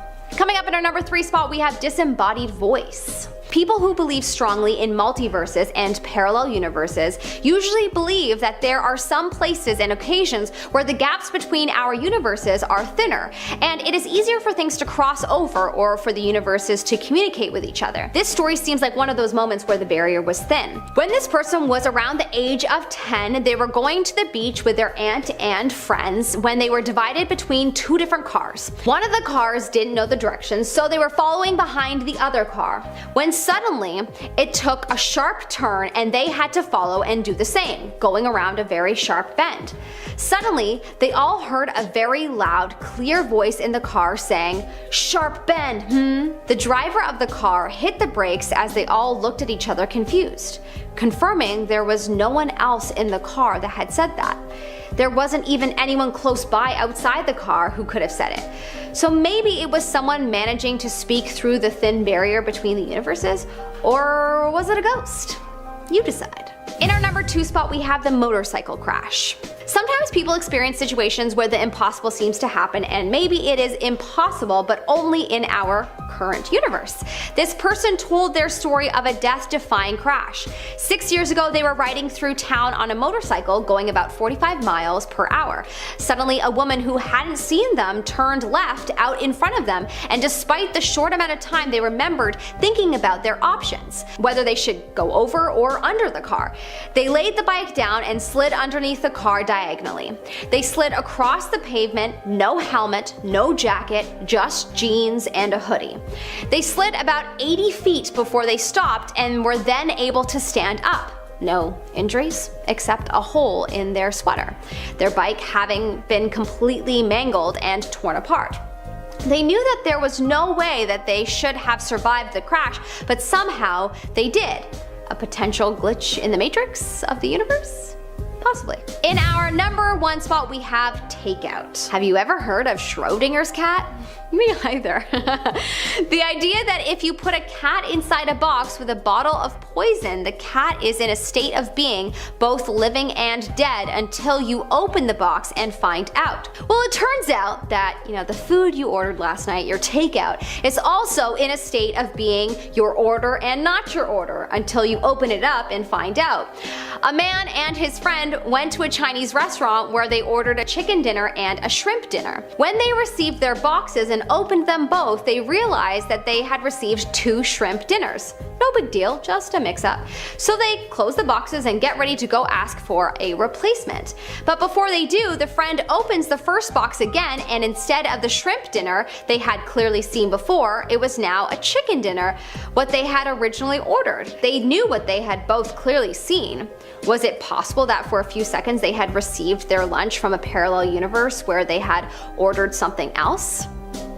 Maybe. Starting off this list, in our number 10 spot, we have the Bermuda Triangle. The Bermuda Triangle is the mecca when it comes to mysterious disappearances and rumors and urban legends, so of course it had to make it onto this list. The triangle, which sits in between Florida, Puerto Rico, and Bermuda, earned its deadly reputation starting back in the 1970s. Since then, there has been about 80 aircrafts and 60 boats that have gone missing in the triangle, which only fueled rumors that there was some sort of force or supernatural cause that was making making this area one where people would often go missing. There have been intense electrical forces and tunnel-like clouds reported in the triangle, which some believe is the cause for the disappearances. Some others believe it's weather patterns, some believe it's the entrance to a parallel universe or a place where aliens like to abduct their victims, and some people like to dismiss the idea that there's any sort of mystery at all. At this point, exactly what is going on with the Bermuda Triangle remains a mystery. In our number 9 spot today, we have the Oregon Vortex. Just off of Interstate 5 in southern Oregon lies what is called the Oregon Vortex. According to local legend, it is said that this area and the strange and mysterious stories surrounding it aren't just modern legends, but that perhaps it stems back further. People have said that the stories of the Oregon Vortex actually stem back to when Indigenous Americans referred to it as the Forbidden Land. It is said that during these times, people traveling on horses would often find that their horses would be refusing to go into the area, so clearly something strange was going on in there that was spooking the animals. Scientists have speculated that the land might contain some kind of crossed magnetic lines that produce some sort of force field, but whatever it really is, the place is truly strange. Things appear very differently here. It's sort of like an optical illusion. The area is basically a parallel universe in itself. In our number 8 spot today, we have the Challenger Deep. The Challenger Deep is the deepest known point in our ocean, around 10,900 meters deep. It is located in the Pacific Ocean in the southern part of the Mariana Trench, and because of its location, lack of light, and immense pressure, it hasn't been explored very much. The extreme environment has certainly set up for there to be a whole host of species that we know absolutely nothing about, but it is not an area that can be easily explored by humans. The Challenger Deep has only been visited 4 times, and only for short periods of time, so there is so much more that is waiting to be uncovered at this deep, dark part of our ocean, and I don't know about you, but I feel like there are insane amounts of ocean creatures that could fully be aliens. They are so strange and interesting and unique, so who in the world knows what really lurks down there. In our number 7 spot today, we have Point Nemo. I'm sure there's a few of us out there who dream of time alone, away from other people, and Point Nemo is exactly that. It's like a parallel universe where if you were to visit, you'd feel like you were the only person on Earth. This is the most remote location on Earth. It's officially known as the oceanic pole of inaccessibility because it is the furthest point away from land. This area is surrounded by more than 1,000 miles of ocean in every direction. There are obviously no humans who live even close to Point Nemo, which is why it is called that in the first place, Nemo being Latin for no one. This location is so isolated that the closest people to Nemo aren't even on this Earth. Since the inhabited areas closest to the point is over 1,000 miles away, the humans aboard the ISS are way closer than anyone on land. Truly just wild. Kind of sounds like a dream, kind of sounds like a nightmare. In our number 6 spot today, we have Kawah Ijen. Located in Indonesia, this is one of the most remarkable and interesting places on Earth. Firstly, this active volcano emits hot, flammable sulfurous gases. These gases ignite as they enter the oxygen-rich atmosphere of Earth, and this causes them to burn with a stunning blue flame. Further scientific processes also allows for there to be a flow of molten sulfur that also has that same striking blue flame. At night is really when you get quite a show from this coloring, as it quite literally looks like a flow of blue lava. The other incredible thing about this location is that there is a 1 kilometer wide caldera that is filled with turquoise blue water. The watercolor, while it looks gorgeous, is a result of extreme acidity as well as a high concentration of dissolved metals. It is an astonishing place to look at and really is quite magnificent. In our number 5 spot today, we have the Devil's Kettle. This area is said to hold one of Minnesota's greatest mysteries. As the Brule River flows through in order to make its way toward Lake Superior, there is a point where it makes an 800-foot drop in 8 miles. Because of this journey, through time, waterfalls have been created as the water erodes the rocky terrain. One waterfall in particular is the one that we want to talk about today. The stream splits into 2 as it falls over the edge. One of the 2 streams flows exactly how you would think it does, while the other is a little more mysterious. On this side, the water rushes into a cavern that seems to go nowhere. The cavern never fills up somehow, but no one can figure out where the water is going. It's a strange phenomena that has resulted in the fall gaining the nickname the Devil's Kettle. It is said that people have tried to place things in the water that might help show them where the water is flowing to, but despite these efforts, the items were just never seen again. In our number 4 spot today, we have the Pyramids of Giza. One of the most mysterious places on Earth has to be the Pyramids of Giza. I mean, how? For centuries, people have wondered and tried to find answers as to how they were built at all, let alone with limited resources and without the use of modern technology. And they've been around for the last 4,000 years, so the durability alone is outstanding. This alone is the source of much mystery mystery, but that's only the outside of them. What lies on the inside might just be even more so. The pyramids of Giza, especially the Great Pyramid of Giza, were believed to have been built as tombs for rulers and other wealthy people. That totally makes sense, except for the fact that there hasn't been any mummies found inside of them. Instead, there is just a plethora of secret, unexplored rooms, hidden doors and mirrors, you know, just regular ancient Egypt stuff. Many of these secret rooms remain completely unexplored over fear of damage. One more strange thing about these incredible creations, before we move on though, they were built on the center of the earth. However they did this, they aligned them perfectly with Orion's belt, with no technology, just pure brilliance. I'm just saying, if anywhere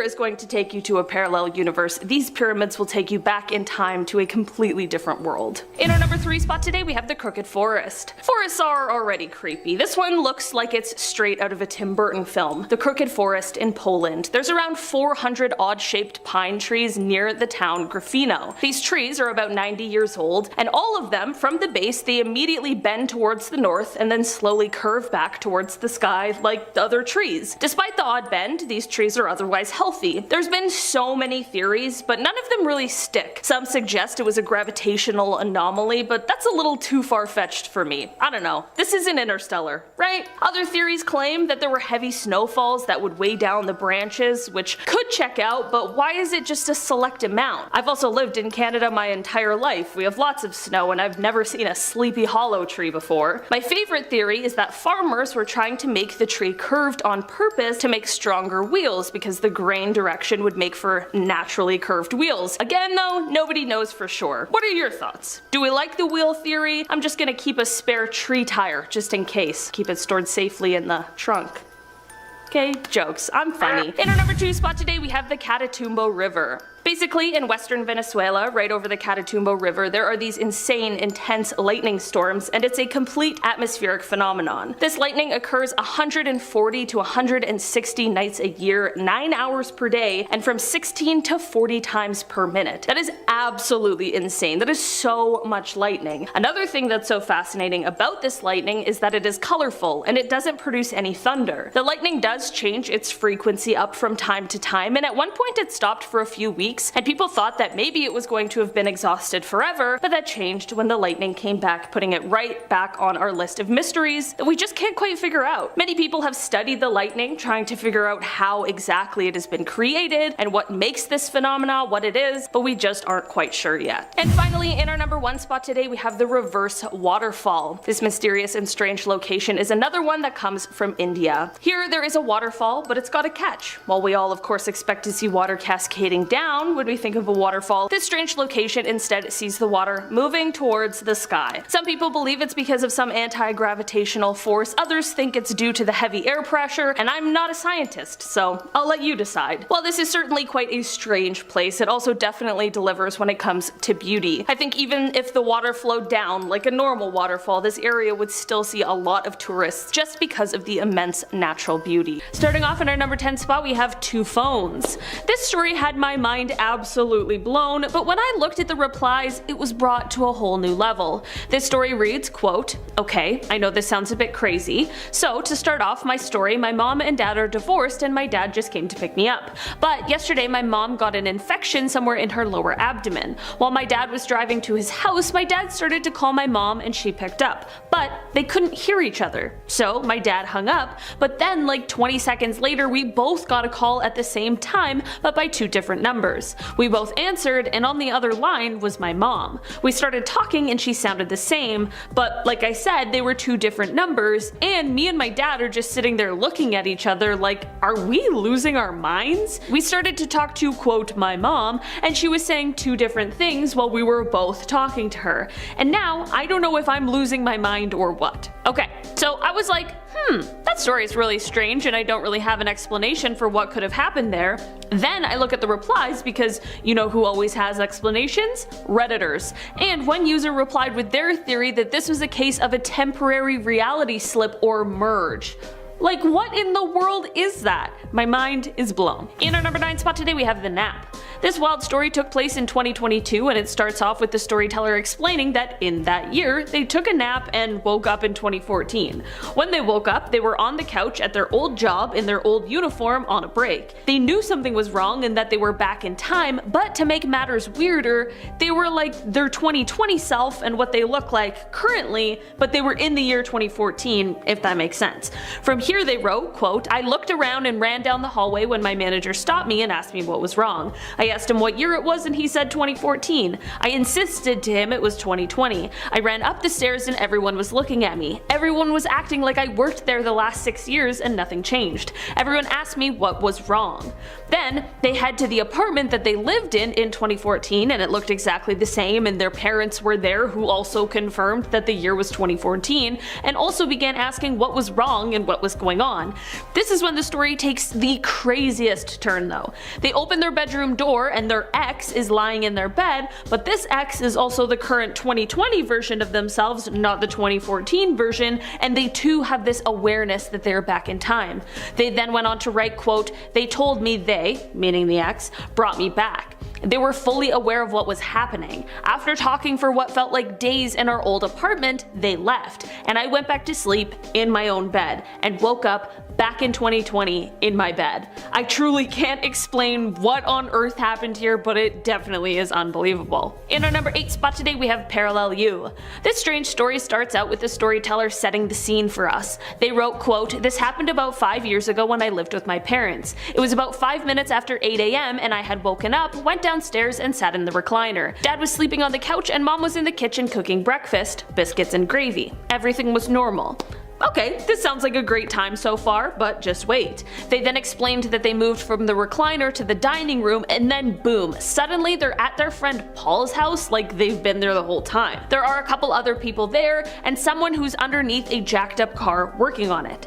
This is when they write, quote, "The guy underneath the car asked me to hand him the new muffler that was laying right beside where I was standing. I picked it up, I remember it had some weight to it, I recall the heat of the sun hitting me in the face, it was about 12 or 1 o'clock in the afternoon. I knelt down to give him the muffler and the weight being lifted off when I handed it to him. It was just all so vivid." So now, when the storyteller went to stand back up, they heard this sound that was similar to the splash sound that occurs when somebody jumps into a pool. Immediately the sound then went into reverse and then there was a loud clap sound, and now they're back in their dining room. They go on to write, quote, "I looked around, looked at the clock and it was only 8:12. Dad was still on the couch, mom was still cooking breakfast, and I went into the kitchen to ask her what that loud clap was. She gave me a puzzled look and said, 'What clap?' I covered it up by saying it must have been on TV, and I sat back down trying to process what had just happened, knowing if I tried to tell her what happened that she might think I'm crazy. So I dropped it and moved on with my day as normal. I have never had anything like this happen before or since." They finish off their post by saying that they think they might have transported temporarily to their body in an alternate reality, and to be completely honest, I have no other ideas of what could have gone on here. In our number 7 spot today we have Who Was That? Okay, I'm gonna need your opinion on this one and what you guys think is going on here, because this one has me a bit confused. So this post says, quote, "This happened about 2 years ago. So my fiance and I were lying down in the living room, his face is facing towards me and my face is towards him. My face is looking towards the wall behind him and his face is towards the living room space. On the verge of waking up, my mom walks from the kitchen to her bedroom, in which you have to pass the living room in between. She asks, 'Are you both okay?' asking from her bedroom. Not thinking much, my fiance and I both answer, 'Yes.' In that moment, I got confused because I remember my mom telling me earlier in the morning that she was heading to town and she wouldn't be back until the afternoon. I get up from the couch, go to check her bedroom, and there is no sight of my mom anywhere. I told my mom about this and she confirmed that she had been in town from 7 a.m. to 5 p.m. My fiance and I still talk about this to this day and we are still freaked out about this." So my first thought was obviously a dream, but the fact that they both experienced it is the thing I can't get past. So what do you think happened here? Some sort of shared dream experience, something to do with parallel universes, some weird ghost thing? At this point, I have no idea. In our number 6 spot today, we have the train to nowhere. It doesn't matter what train you're on, where it is, or whether it's underground or above ground, when the doors close, everything is lawless. I feel like trains are always the portal to another world, and this story only proves my theory. This story reads, quote, "3 years ago I was riding a train. Got my ticket checked and took my seat. A few stops later, someone else turned up and seemed to have booked the exact same seat to the same destination. The same train conductor that checked my ticket earlier came, we compared our tickets, and it turned out I was booked on a non-existent train number with the same destination and time, but strangely enough, I had the same name as the one I shared a seat number with. Tried to check up on the number from my ticket afterwards and didn't get any hits for my actual train number. This is fully some platform 9 3/4 stuff that I cannot understand. In our number 5 spot today we have Am I Really Here? Okay, this Reddit story starts off with the OP explaining that on February 20th, 2022, they dreamed that they were in a car accident. They then go into extremely vivid detail of the scenario that led up to the accident itself, and then the aftermath of it, and they could so viscerally feel all of the things as they were happening. Their car ended up in water and they found themselves unable to escape, and they explained the thoughts that flashed through their mind of their family. Their phone was nearby and they managed to call their girlfriend who didn't answer, and they left one last voicemail. It's all very detailed and horrifyingly sad, and they end it by writing, quote, "I remember crying to myself, trying to think of something else I could do to get out of this, to survive, but the water kept rising, and in the end I simply stared up through it at the faint flashing light at the surface, blue and red. I prayed until my vision went black and I couldn't fight to hold my breath any longer. And then I woke up, alone in bed, freezing with a cold sweat, but awake and confused. I don't know how or why I'm here, because I died. I felt my body die. I felt the water enter my lungs and the pain that it caused. I felt it all. I shouldn't be here." So this person thinks that they passed away in one reality and jumped into this one where that was all just a terrible nightmare. That is horrifying. That would be the most terrifying experience ever. Was this just a very vivid nightmare or an example of someone who jumped universes? In our number 4 spot today we have The Real Me. Okay, this story is a bit of a longer one, but it's so worth it, I swear. It reads, quote, "I was shopping at a thrift store in a small town I lived in several years ago. I was looking around and happened to be near the checkout counter. An old lady came out from the back and said, 'Are you?' said my name. I said yes, figuring I'd worked with her or something in the past, although she didn't look familiar to me. My name is not super common anymore, although I do see it on personalized items on a very infrequent basis. She was really excited to see me. She asked if I was still working at a certain school in a neighboring town about a half-hour away. I was confused and told her I'd never worked at a school in that town or any town. She appeared confused and stated that we had worked at the school together for a long time. I politely said that she must have me confused with someone else. She seemed like she was kind of scared at that point and again asked if my name was what she had stated before. I said yes, and she said, 'Well, you look just like her.' We chatted a bit about this other person and I asked what this other person's last name was and gave mine. She said she didn't remember, but she could have sworn that I was her. We laughed about it and I finished my shopping and left. I didn't think much about this till a few weeks later when I was walking down a street near my house. A woman, not the one from the thrift shop, came out of her house, saw me, and asked if my name said my name.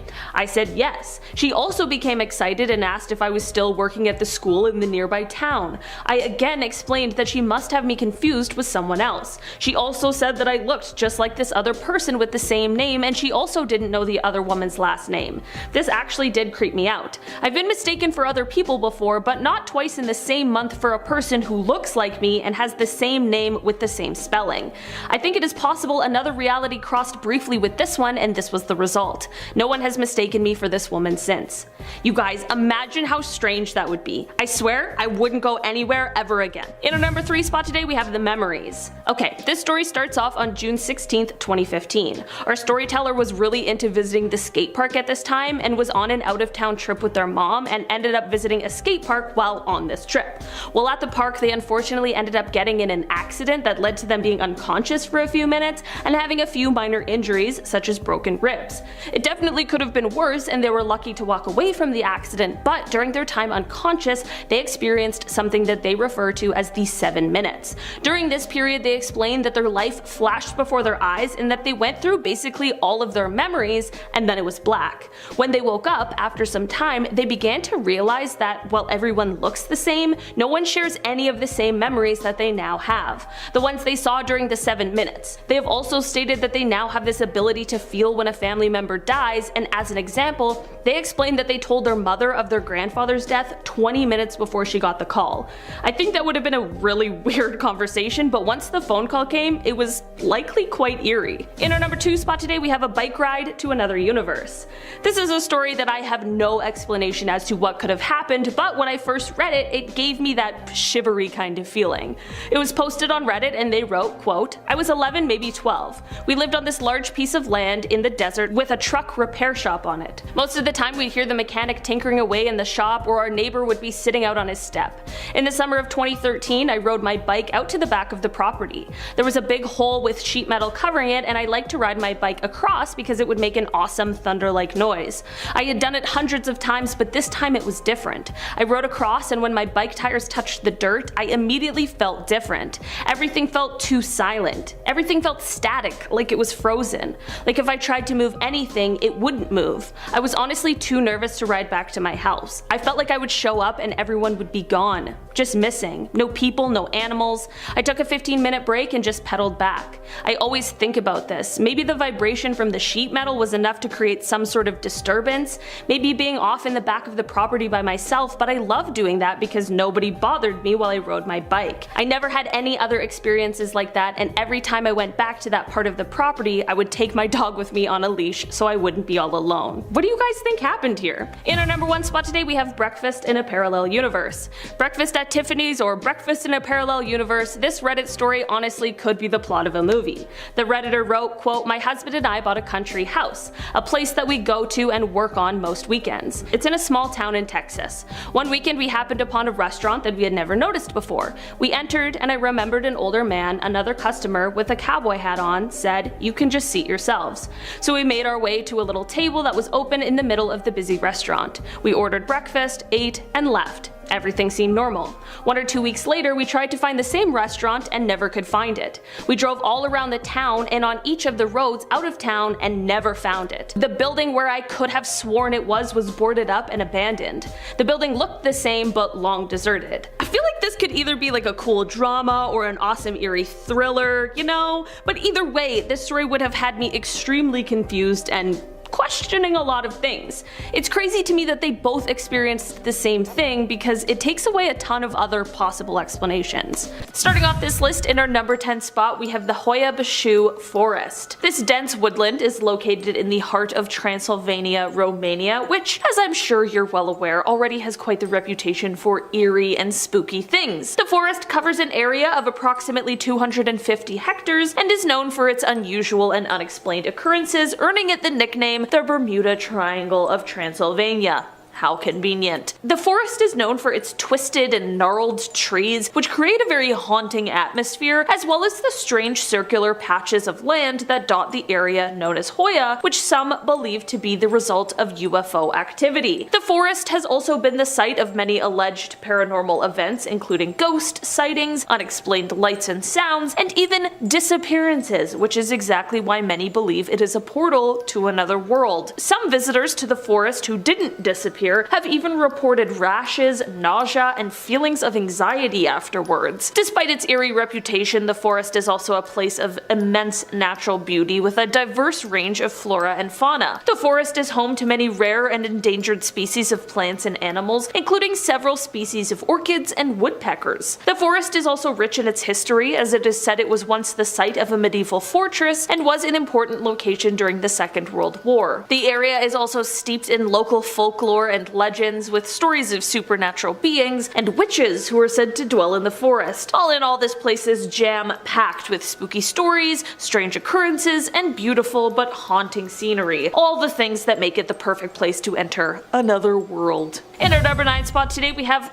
the real Bermuda Triangle, not the Bermuda Triangle of Transylvania. The Bermuda Triangle is really just the mecca when it comes to mysterious disappearances and rumors and urban legends, so of course it had to make it onto this list today. The triangle, which sits in between Florida, Puerto Rico, and Bermuda, earned its deadly reputation starting back in the 1970s. Since then, there has been about 80 aircrafts and 60 boats that have gone missing in the triangle, which only fueled rumors that there was some sort of force or supernatural cause that was making this area one where people would often go missing. There have been intense electrical forces and tunnel-like clouds reported in the triangle, which some may believe is the cause of the disappearances. Some others believe it's weather patterns. Some believe it's the entrance to a parallel universe or a place where aliens like to abduct their victims, and some people just like to dismiss the idea that there's any sort of mystery at all. At this point, exactly what is going on with the Bermuda Triangle remains a mystery. In our number 8 spot today, we have the Oregon Vortex. Just off of Interstate 5 in southern Oregon lies what is called the Oregon Vortex. According to local legend, it is said that this area and the strange and mysterious stories surrounding it aren't just modern legends, but perhaps it stems back further. People have said that the stories of the Oregon Vortex actually stem back to when indigenous Americans referred to it as the Forbidden Land. It is said that during these times, people traveling on horses would often find their horses refusing to go into the area. So clearly,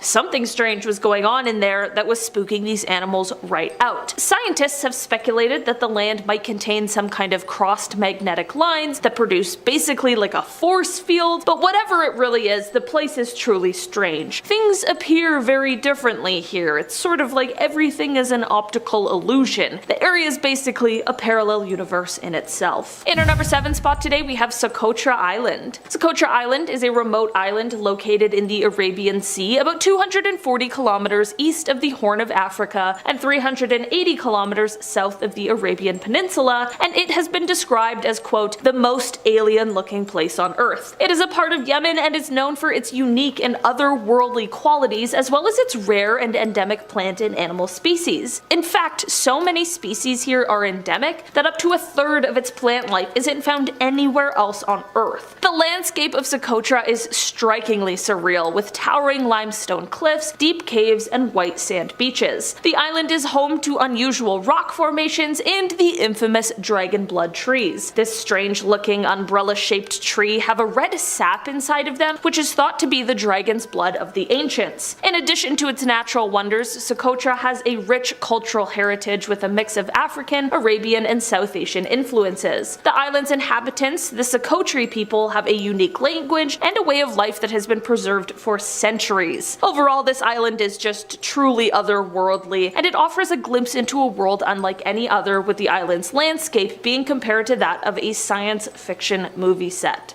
In our number 6 spot today, we have Salar de Uyuni. Salar de Uyuni is the world's largest salt flat located in the southwest of Bolivia near the crest of the Andes. The area spans over 10,000 square kilometers and is characterized by a stunning otherworldly landscape. This peculiar place was formed by the evaporation of a prehistoric lake, leaving behind a thick layer of salt crust that stretches as far as the eye can see. During the rainy season, the salt flat becomes a giant mirror reflecting the sky and clouds in a breathtaking spectacle. It is truly unbelievable. It looks completely fake and is somehow super real. The unique terrain and climate of the area has also given rise to many unusual natural formations. The flat is dotted with small islands of rock and gigantic cacti, which serve as a haven for a variety of animal species. Yes, I said giant cacti. While this place is mostly devoid of life, plant or animal, that is save for these cacti that can grow to be 12 meters or 39 feet tall. The area is also home to many active geysers and hot springs, as well as colorful lakes that are filled with flamingos during certain times of the year. In fact, in November, this place becomes a feeding ground for 3